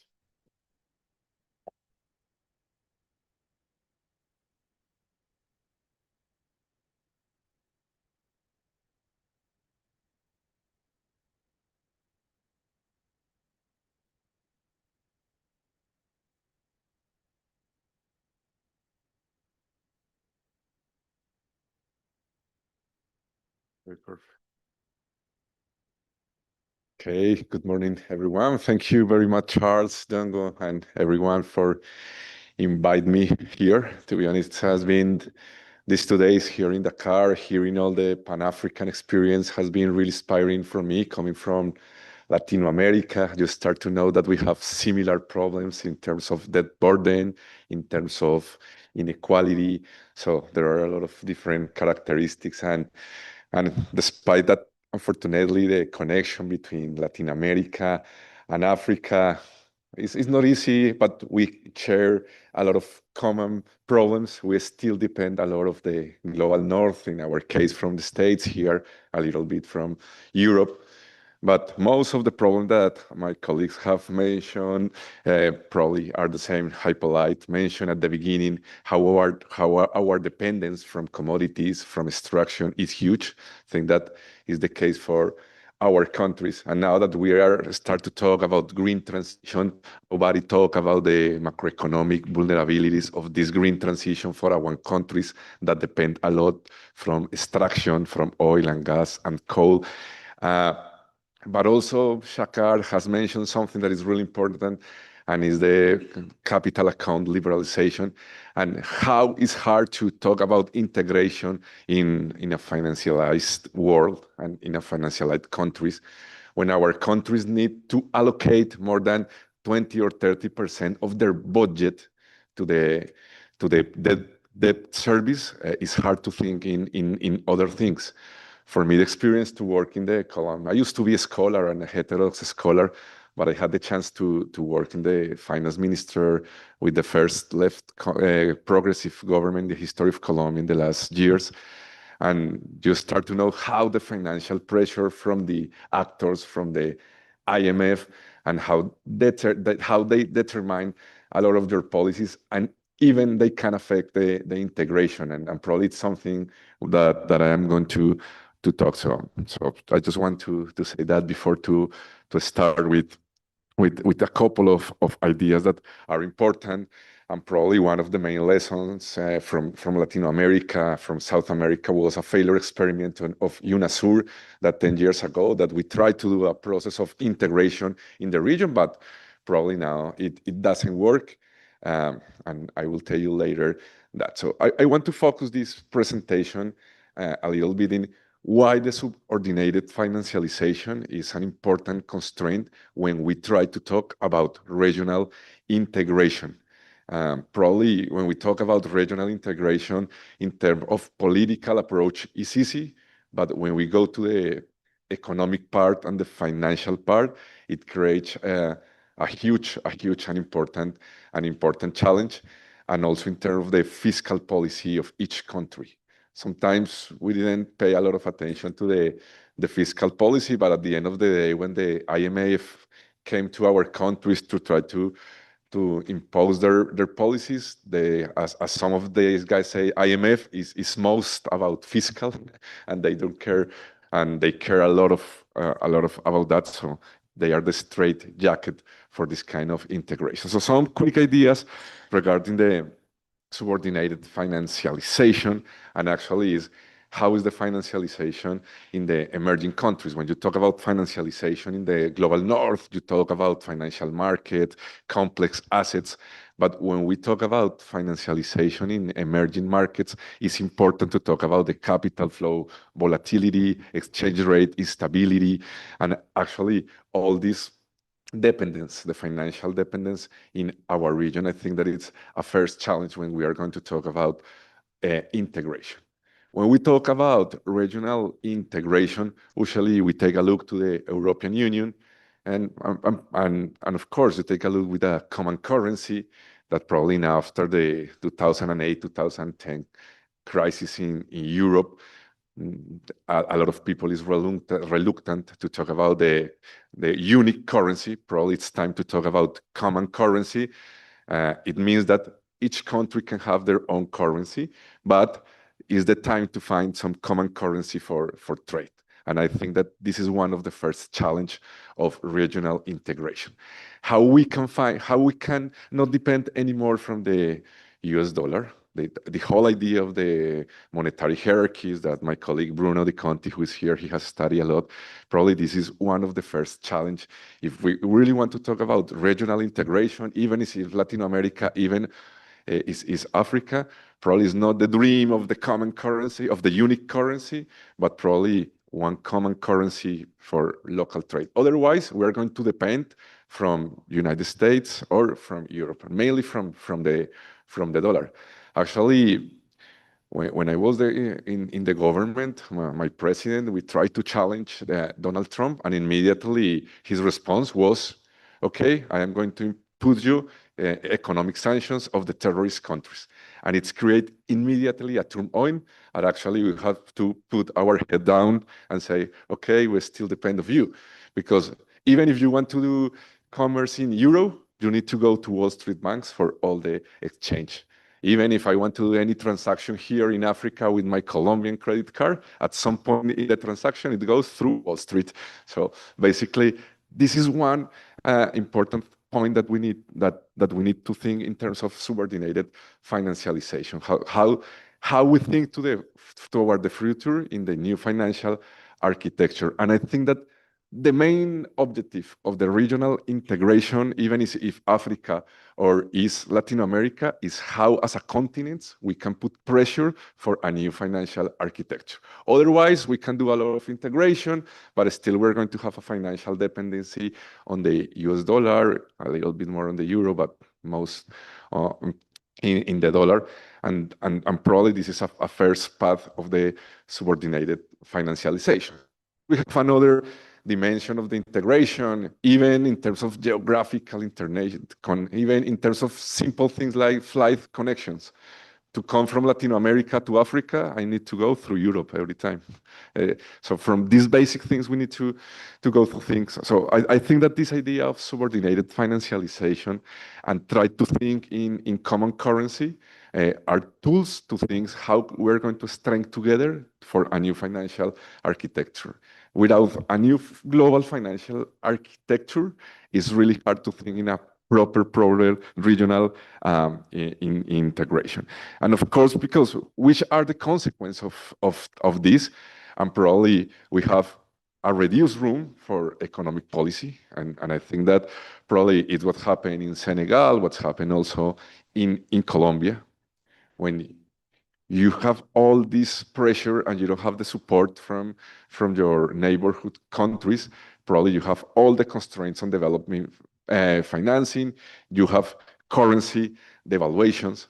Even when you try to when you try to give different messages to the world. For example, in Colombia, at the beginning of our government, we say, okay, we're going to stop the oil exploitation, the exploration, not exploitation. We just say, okay, toward the future, we're going to continue with the exploitation of oil and gas, but we are going to stop the exploration. And immediately with this message, we had a 25% exchange rate devaluation. And we didn't have any support from our neighborhoods or something like that, because basically we depend a lot from the US market. So at the end of the day, what happened? Financialization limits the autonomy of economic policy, hindering social and economic development in peripheral countries. And this is one important point that we need to keep in mind when we are going to talk about regional integration. Going a little bit more to Latin America for some ideas, and probably are the same than here in Africa, that we face persistent challenge of high macroeconomic volatility and marked income inequality. And those should be some of the questions that we need to address if we want to talk about integration. How the integration of our countries in Africa or in Latin America, how this integration is going to help to try to face the macroeconomic volatility in terms of exchange rate, in terms of debt burden, in terms of IMF and all the multilateral pressures, and at the same time, how we are going to address the income inequality. I think that these should be the questions that we need to respond, or if we want to talk about integration, about economic integration, about even political integration, if we think in strong structures. I'm not sure how it's in the African Union, but for example, for the case of Latin America, UNASUR, we never had a common parliament, and it's create an important problem in terms of the governance of what we want to think as regional integration.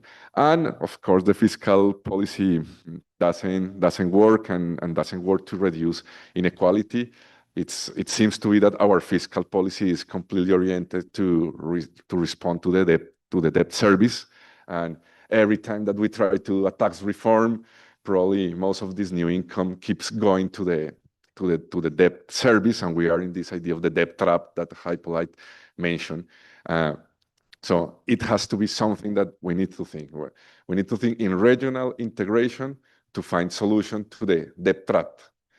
When in our government, we try to go to different scenarios to say debt for nature or debt for nature swap. Immediately what happens is that all the financial actors appears and they propose more sophisticated financial instruments to probably with some cheaper interest rate, but they are not trying to address the structural problem of the debt. So I think that it was another battle that we are losing we are a little bit romantic when we are trying, when from the emerging economies, we try to talk about debt for nature.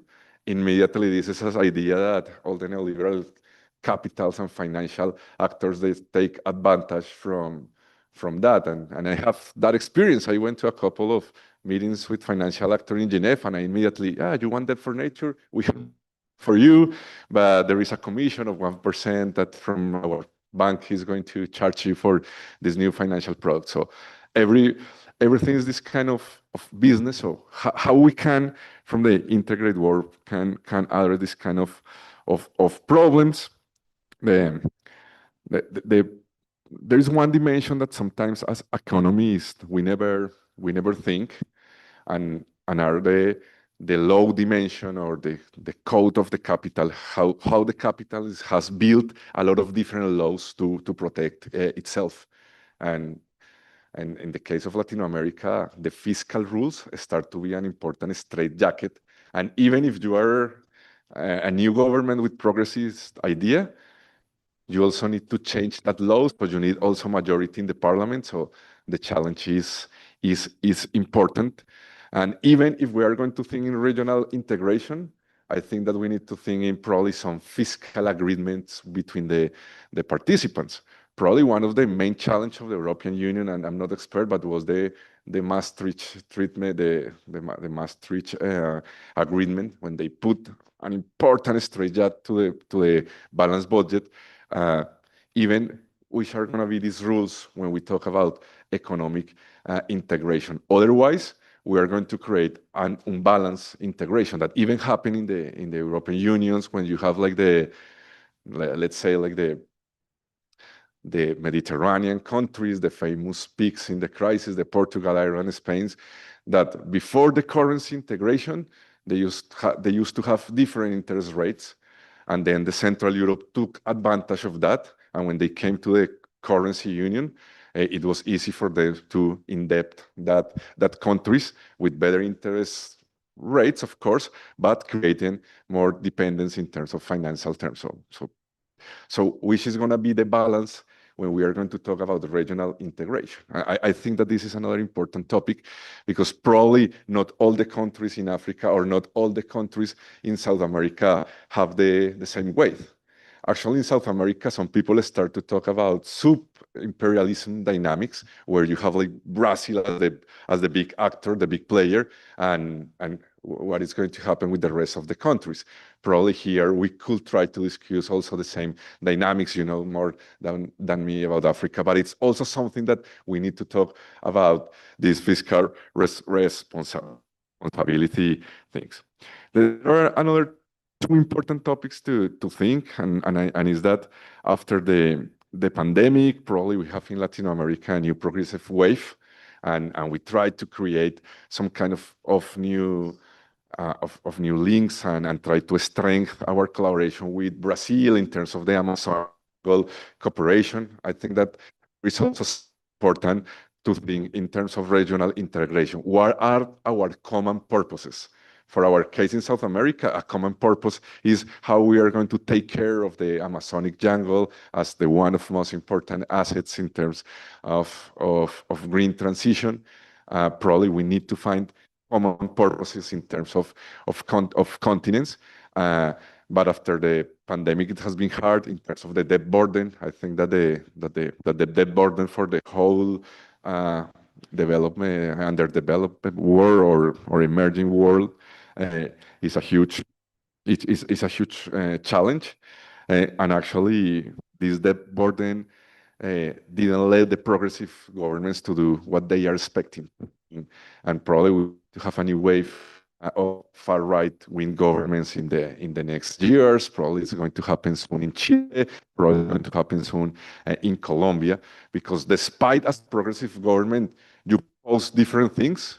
When you are in the government, you face the external restraint and you face the external pressure of different actors. So basically, those are parts of the main challenge that we have in this scenario. This is just a quick example of the data of my country, of what is this challenge the blue line are the income of the general government, and the gray is the public spending. And during the pandemic, as you can see, after 2020, there is a huge gap difference between the fiscal incomes of our country regarding the expenditure. So it's pushed to you to increase your level of debt, and it's just not the level of debt, but it's also the cost of debt. So it's going to be part of the challenge for most of our country.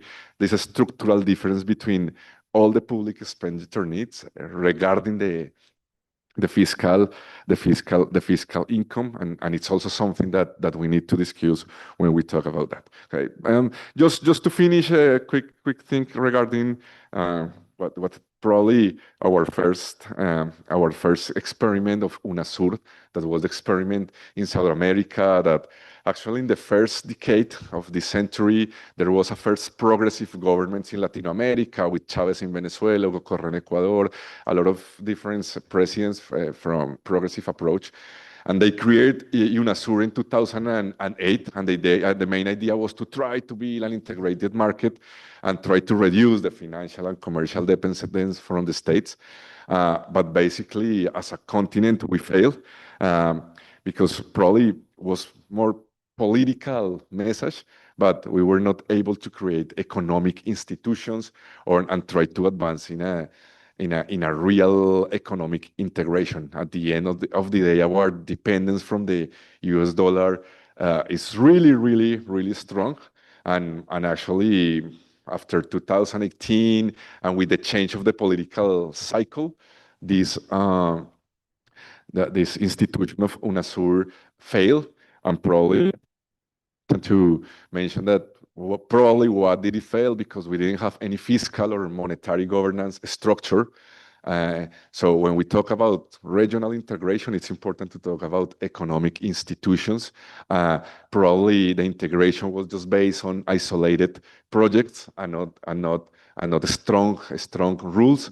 And unfortunately, also we tried to do this bet on the dependence of the commodity cycles. Actually, the first progressive wave in South America was successful in terms of social policy and in different policies because we had money from oil and gas boom. But after 2015, when the price of the oil fell down, basically there were not more money and more motivation for that. So probably this is also an important message that we need to strengthen economic governance if we think toward economic integration. So those are some of the main ideas. Thank you very much.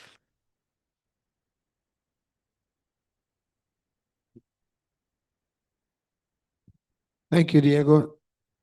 Okay, so we haven't overrun the time that much. It's just that if you were to leave at 1 o'clock, we'll have only 10 minutes for interaction.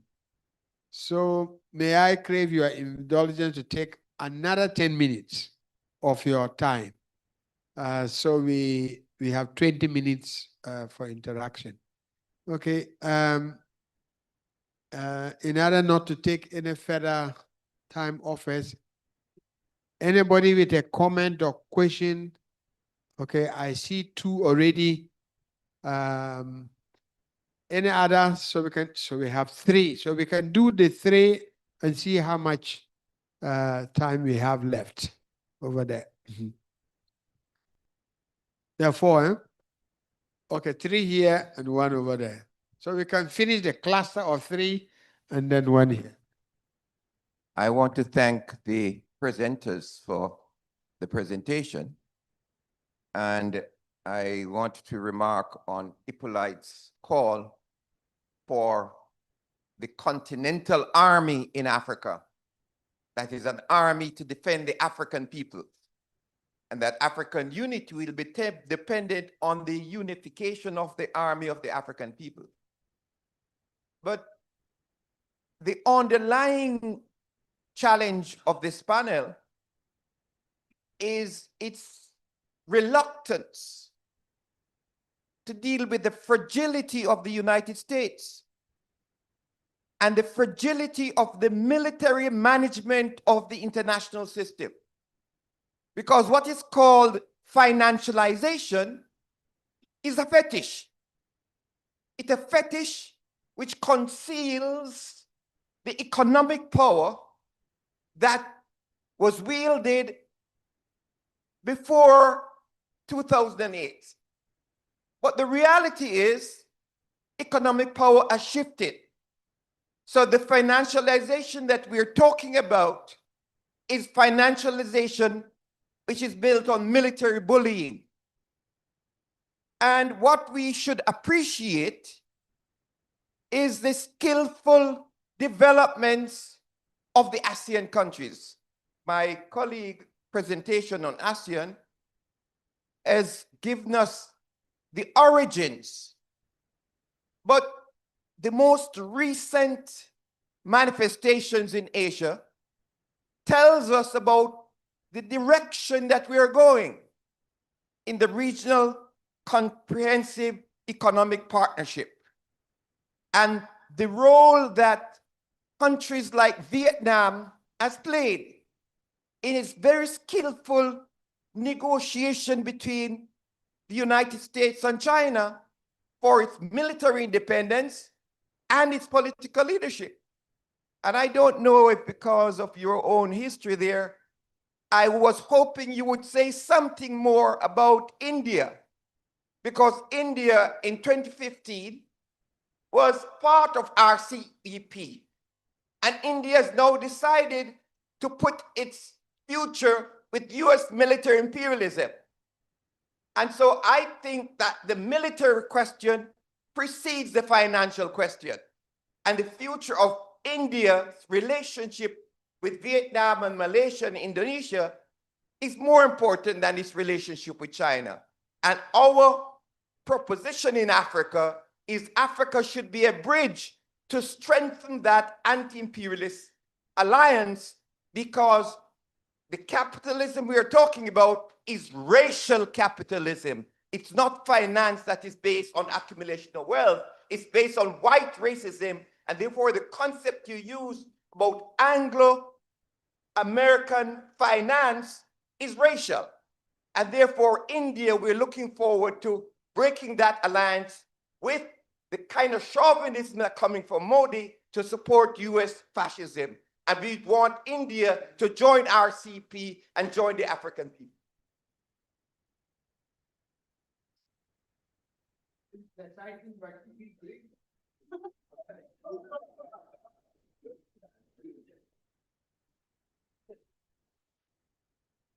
So once again, thank you to all presenters. My question is about the politics of regional integration. So as I see it in Latin America, one of the problems is regional integration is a left-wing program. The right wing always undoes it, right? So I would prefer to see a progressive regional integration in Africa, but to me, the practical question is, should we be fighting for left-wing hegemony? And is that the only true way? Or is there a way to convince conservative governments and politicians in Africa to get on board with the regional integration project?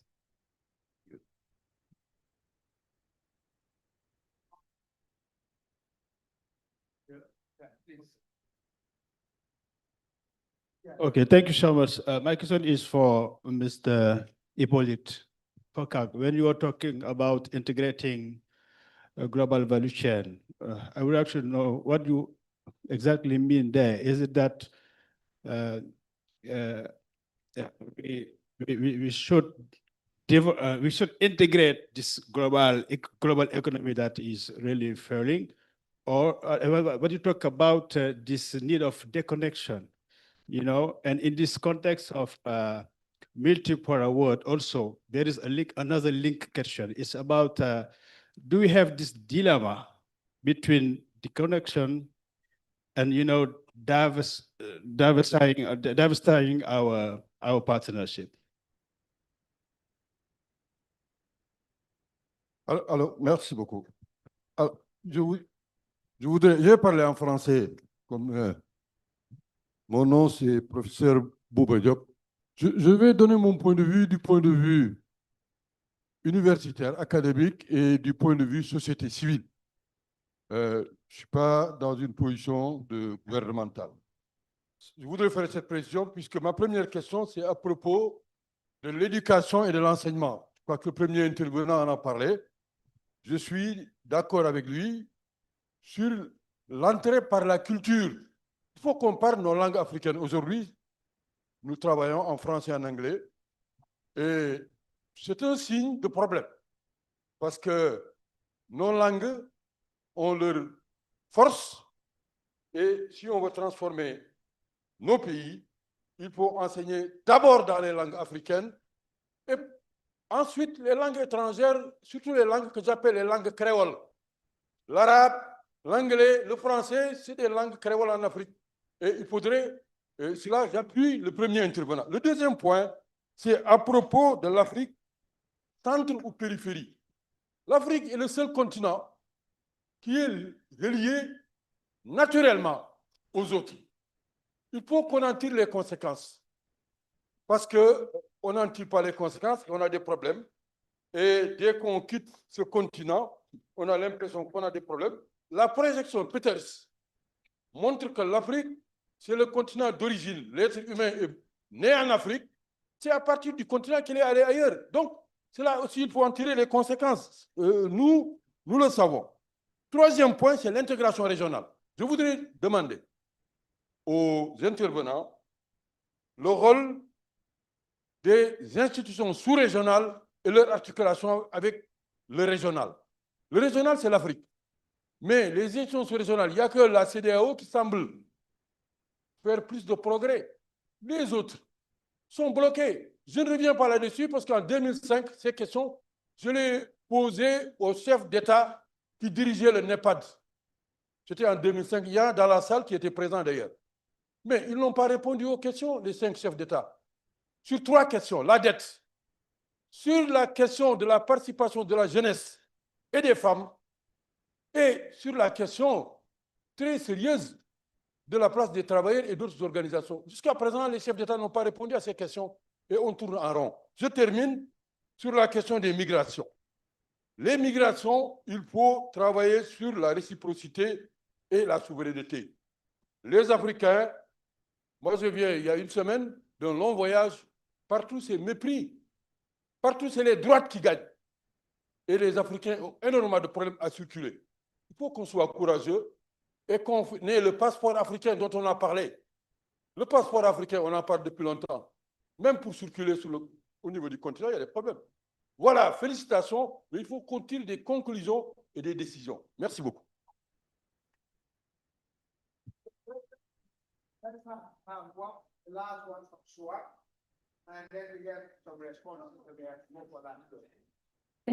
Merci beaucoup. Merci, Charles.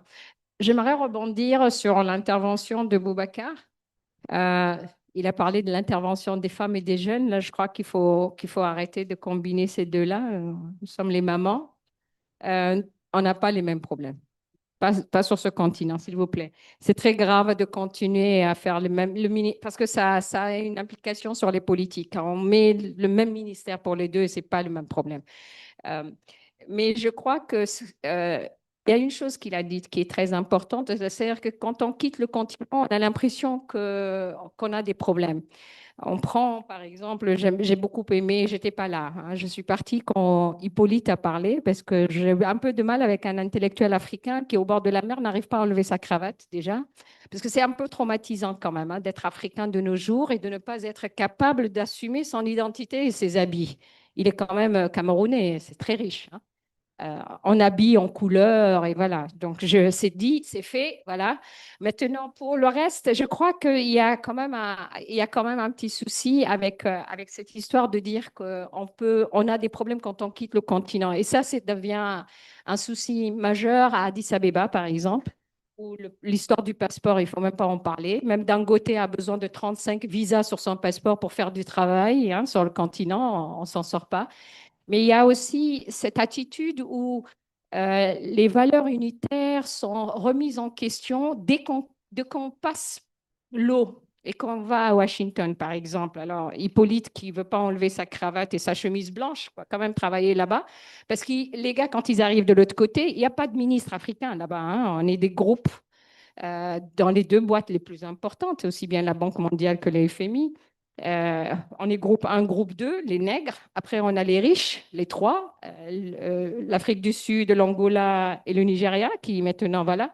Et après, il y a toute l'Afrique du Nord. Après, là, on rentre dans un autre niveau d'identité, de crise identitaire, hein, méditerranéen, musulman, arabe, ça va dans tous les sens. Donc, ne même pas pouvoir assumer euh, de se dire qu'on est un continent, hein. Afrique n'existe pas quand on passe. Donc, il y a un souci d'un point de vue organe politique, politique commune, travail de l'Union africaine, hein. Donc, maintenant, de me dire qu'on est en train de repenser l'intégration régionale et que l'appel pour une armée africaine vienne à partir des gens de Washington, j'ai un peu de mal. Je suis désolée, mais c'est ça. Et après, je crois que bon, pour des progressistes, il faut quand même arrêter de distribuer les coupons pour aller déjeuner parce que c'est un peu traumatisant aussi. Merci beaucoup. C'est pour les mamans, hein. Merci. Les jeunes, ils vont parler pour eux-mêmes.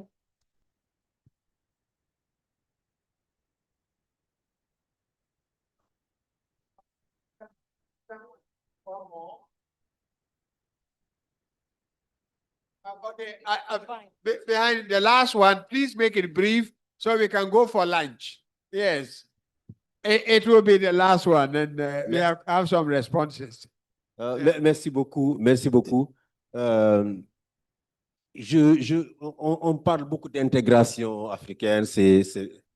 Nous sommes tous des militants de l'intégration. Please listen to him.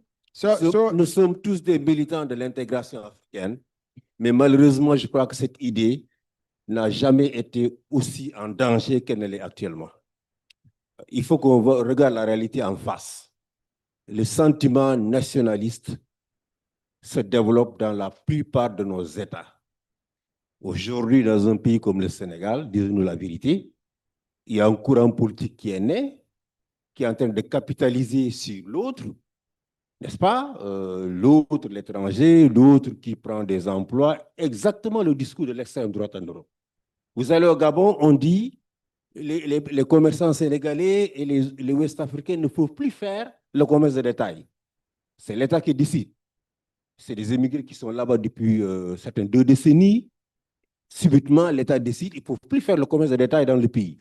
Et il y a d'autres pays comme ça en Afrique qui prennent des lois, hein, qui sont à la limite plus ostracisantes que les lois, n'est-ce pas, qui sont développées en France, le sentiment qui se développe en France, qui grandit, que nous dénonçons, ce même sentiment se développe dans nos États. Et la classe politique traditionnelle ne donne pas la réponse qu'il faut à ces personnes-là. Hein? À la limite, elle a tendance à aller dans le sens de ces groupes qui se développent. Donc, il y a une réflexion à mener par rapport à tout cela. C'est une réalité qui nous interpelle tous et à laquelle nous devons faire face. Je ne dis pas que les pays ont des frontières, ils doivent prendre des mesures, évidemment, pour réglementer les entrées sur leur territoire. Mais il est inacceptable qu'on prenne l'étranger comme bouc émissaire, comme cela se développe pratiquement dans tous les pays africains en ce moment, n'est-ce pas? On se sent parfois, comme disait le président Blaiwat, plus à l'aise à Paris que dans un État africain quelconque. Et cela, il faut le reconnaître, il faut l'adresser. Merci.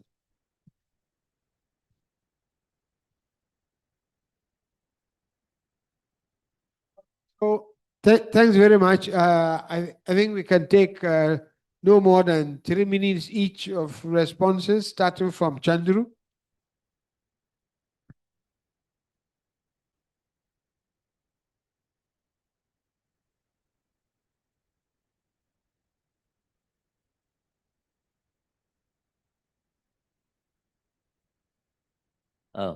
Yeah.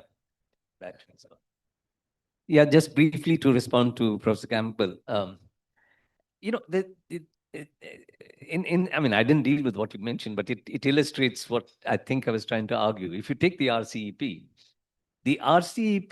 is not just a regional formation. The RCEP is a means of creating a platform to export to the US and Europe. And a classic case is Vietnam.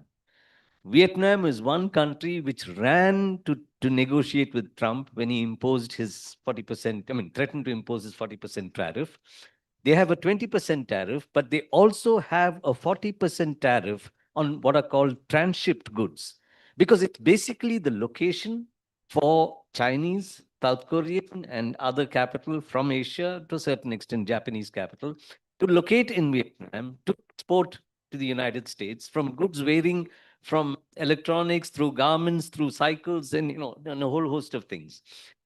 And in some sense, that is Asia's weakness. It's RCEP is not merely strength. It actually reflects a platform which is Asia's weakness. It's not that growing on the basis of your own markets, not that you're pulling yourself up by your own bootstraps, but you are dependent on those markets. Until that is changed, there is going to be a fundamental weakness. The second thing is, as far as your question about India, that illustrates exactly why did India withdraw from RCEP? Because it thought that China would use other countries as the doors for entry into the Indian market. Why is it aligning with the United States? Of course, because it's a neoliberal and a state inclined to the right. But it also is because of the fact that it sees the United States as its protection against China. So, and there is a history to that because of the conflict, which also, took more recently took a more militant form. I mean, where there was these, confrontation between troops at the border. So the thing is, so we need to think of two things. How do you actually create independence? But more importantly, how do you create a cooperative environment without a regional hegemon or a fear of a regional hegemon? And I think if you don't do that, you're actually going to have sections which are going to fall out. But of course, they would also fall out because of the fact that they prefer to actually utilize the backing of the United States. This whole notion of China plus one, that firms from the United States and Europe are going to move out of China and have to discover another country. And everyone wants to be that country, to be the base for relocative capital, which exports to the world market, which essentially means to the markets of the United States and Europe.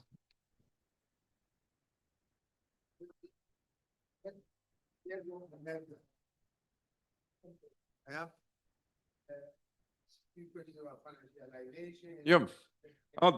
definitely, I agree with Horace that an important dimension of financialization is how the U.S. Army can maintain and can keep the U.S. dollar sovereignty.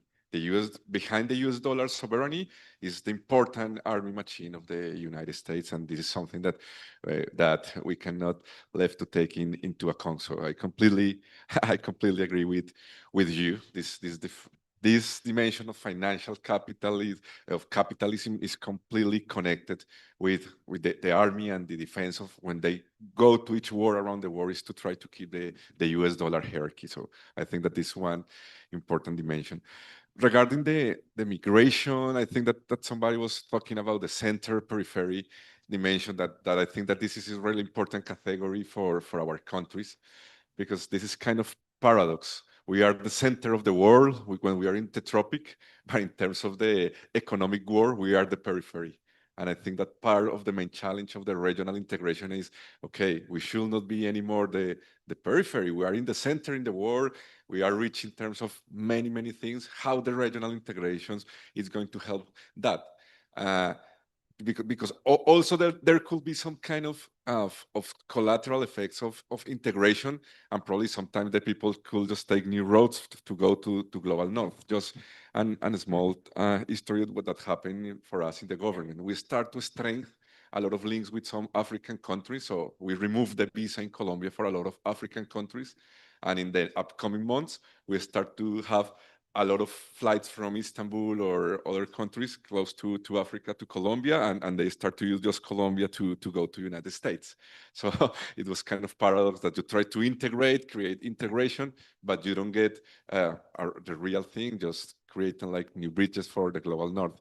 So I think that it's important to keep working in why we want regional integration.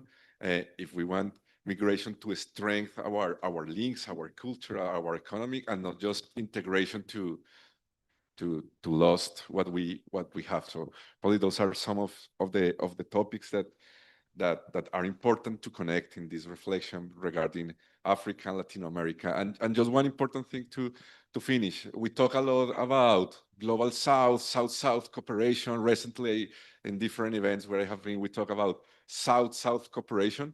But I think that if we want to strengthen a real South-South cooperation, it's just not inter-countries. We need like an African Union and Latino America as two continents, real South-South cooperation. Otherwise, it's just individual small things. We need to think in Africa, Latin America cooperation, thinking in the key of new global architecture. This is for me, if the global financial architecture don't change, probably all our efforts are going to be new or small or with small advantages. Thank you.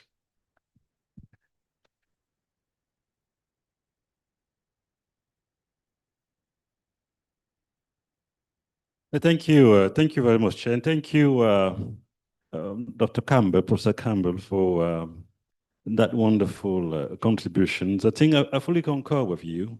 When we look at the history of Haiti, there was a very interesting expose, the link between the military and the currency, about the US sending Marine to go and get the Haitian gold and bring it to New York. It's not returned since then.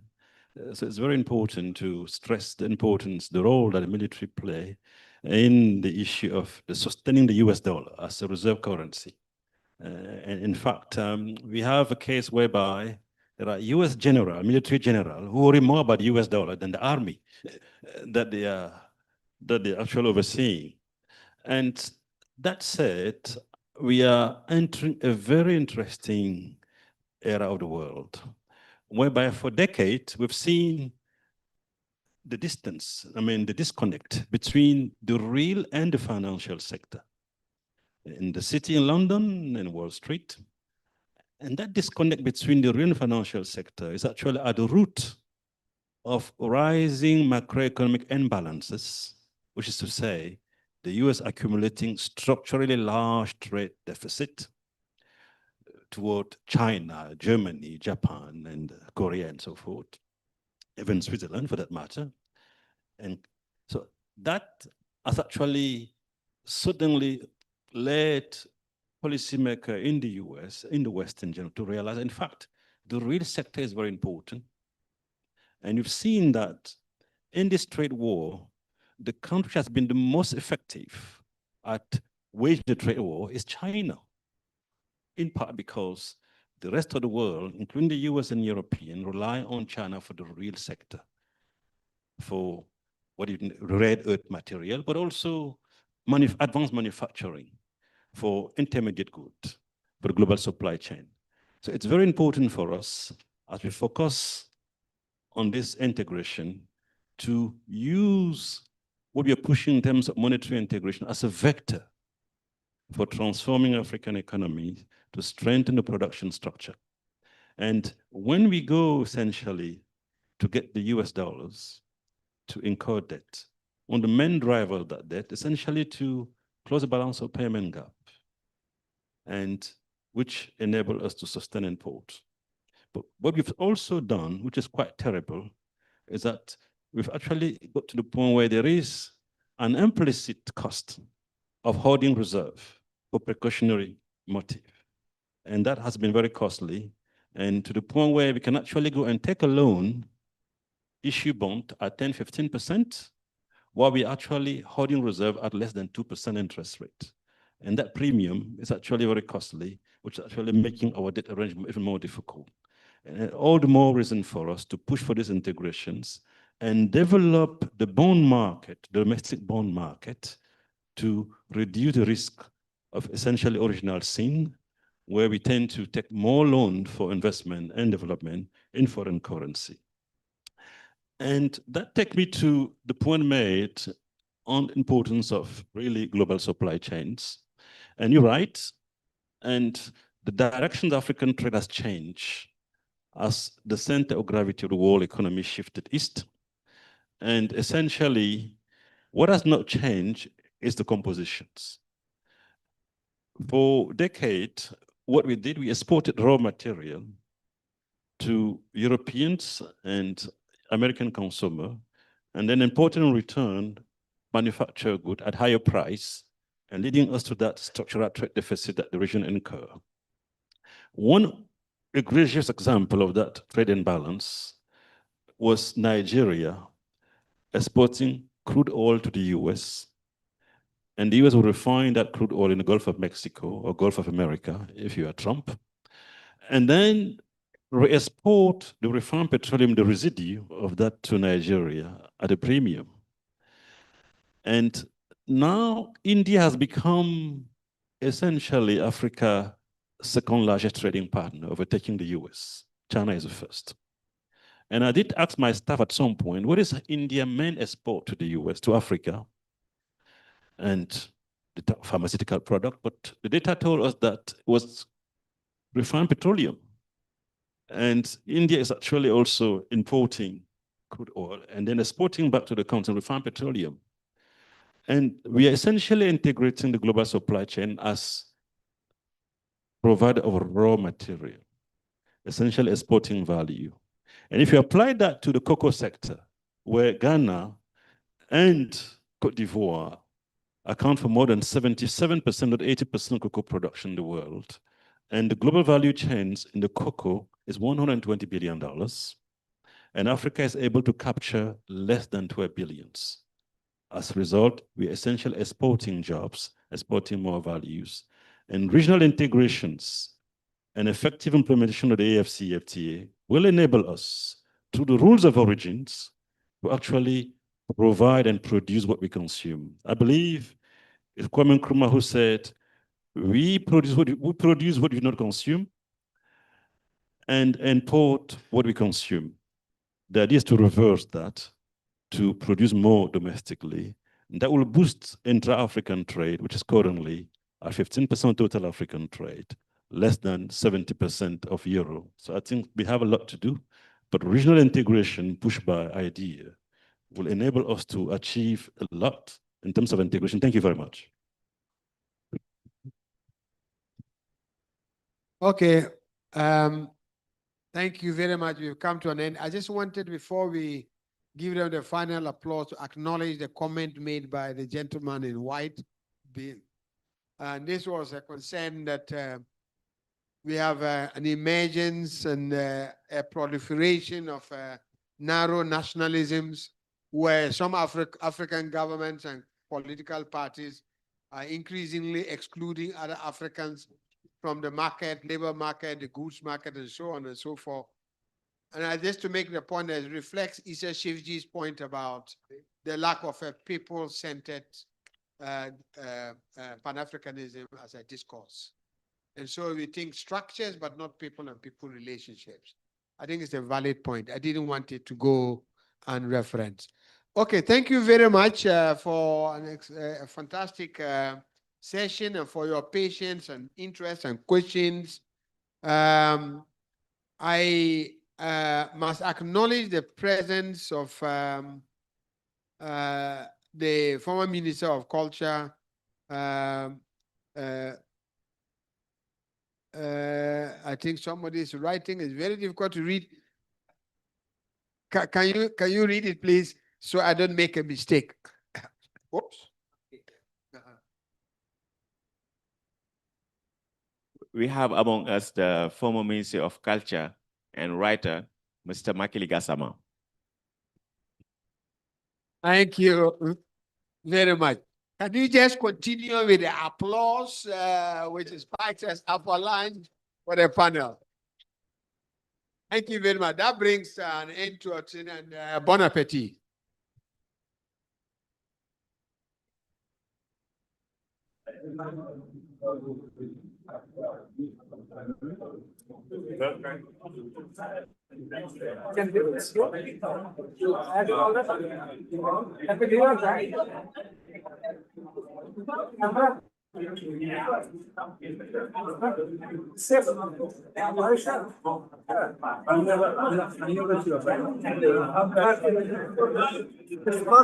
It's not ideal. I know this.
Just talk.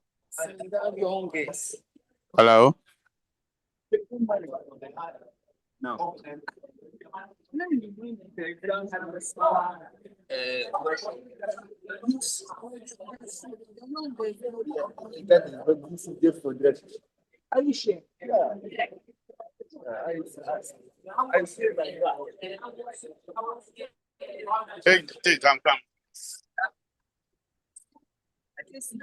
They are not married. Test 1, 2. He off it. Why? Yes. Yes. 1, 2. Everybody. 1, 2. Hello. Text. I want to tell something. Here it's working. I want to tell something. Do you hear me?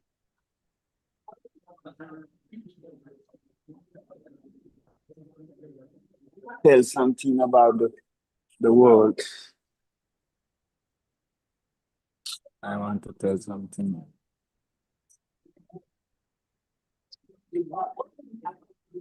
Yes, yes, yes. Hello. Hello, do you hear me?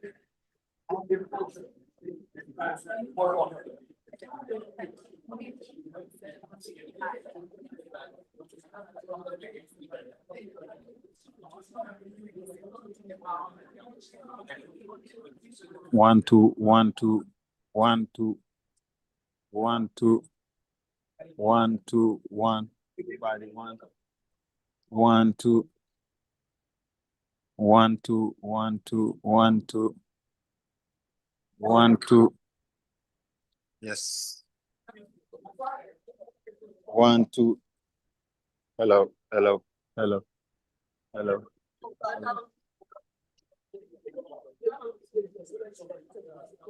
Hello.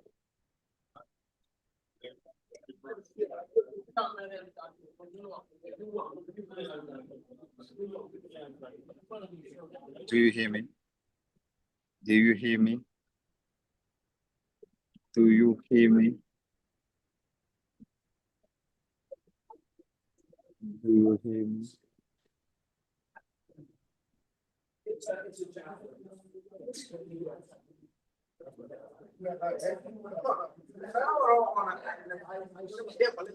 Do you hear me?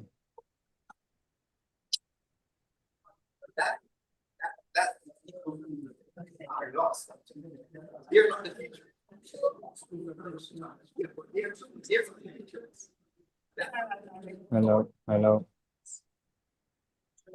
Hello.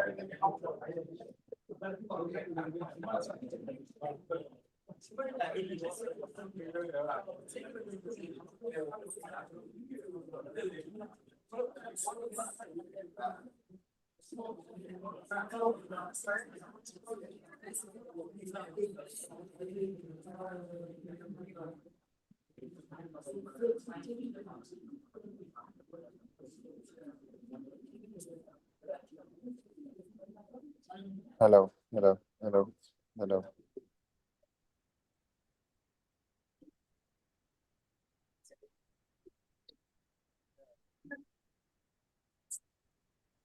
Hello, hello.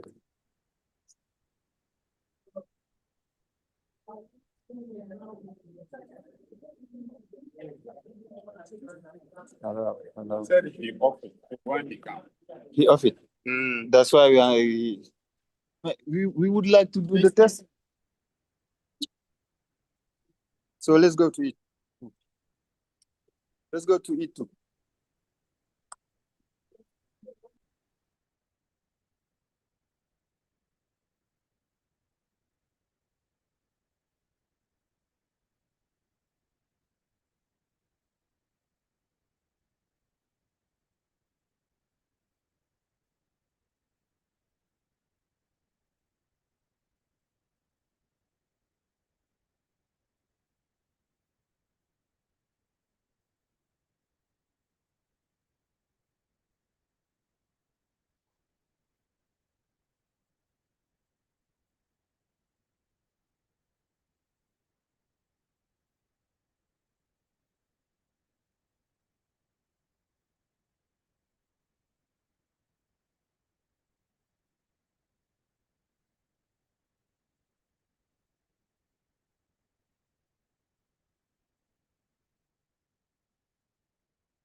Hello.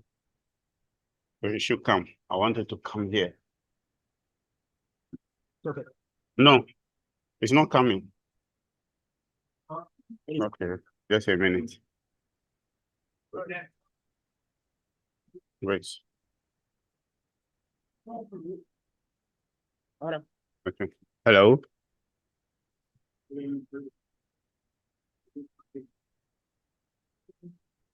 Then put one there, no, because was the point me bringing all this technology.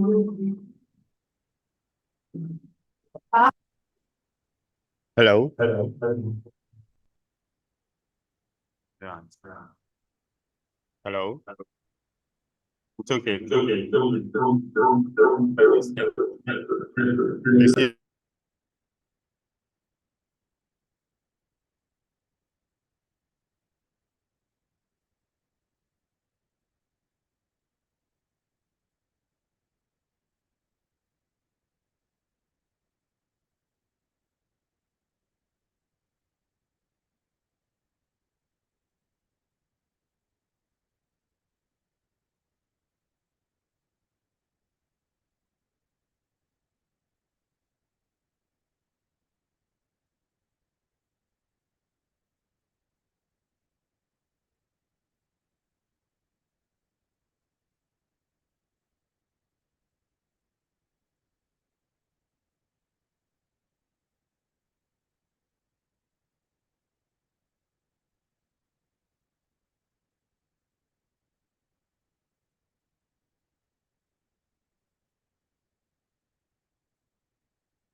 Test, test.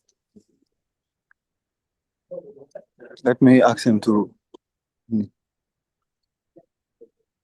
test. Itak na? Sono muy na. Ah. Kaya nekk fa am na benn clé bu ma ko jox. Connexion laa ko jox. Parce que sànq naa ko dégg ñu wax naan kanam xaw ma ko rek te ko nit kanam boobu. Ko jox connexion. Dinañ ko yokk ci émission. Mais état ni waa ñu doon wax. Dinañ ko dégg. Normalement parce que zoom bu fekkee ne soowu saal bi mu ngi génn seen zoom bi. waaw mu ngi koy dégg boobu mu amul problème waaw. Léegi moom waa ji buy wax micro na ko tëj. Day tëj micro si yoon war a tëj micro. ok mooy micro principal. waaw ok léegi est-ce que mën nañ def test bi comme man ma connecté wu li man damaa nekk fële kii ko. voilà noonu moom moo gënal sax. ma demee tel parce que sànq moom dafa taal micro. di wax affaire bi di def ko waru wax. kon xaaral ma fay micro. léegi yow waaw ay fay micro. yow nga connecté wu. génn si biti fële. di wax ba yokk son bi ok.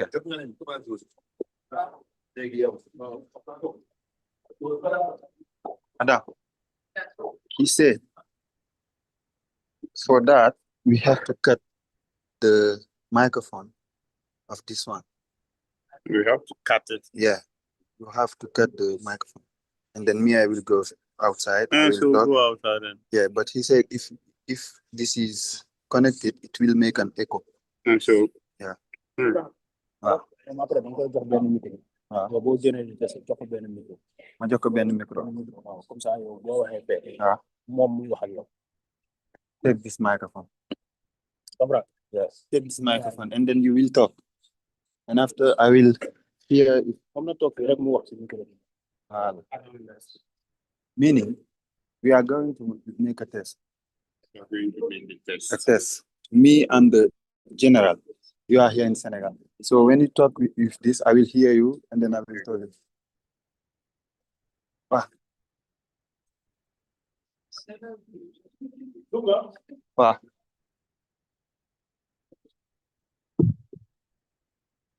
Yes. Hello. Yeah, you got me?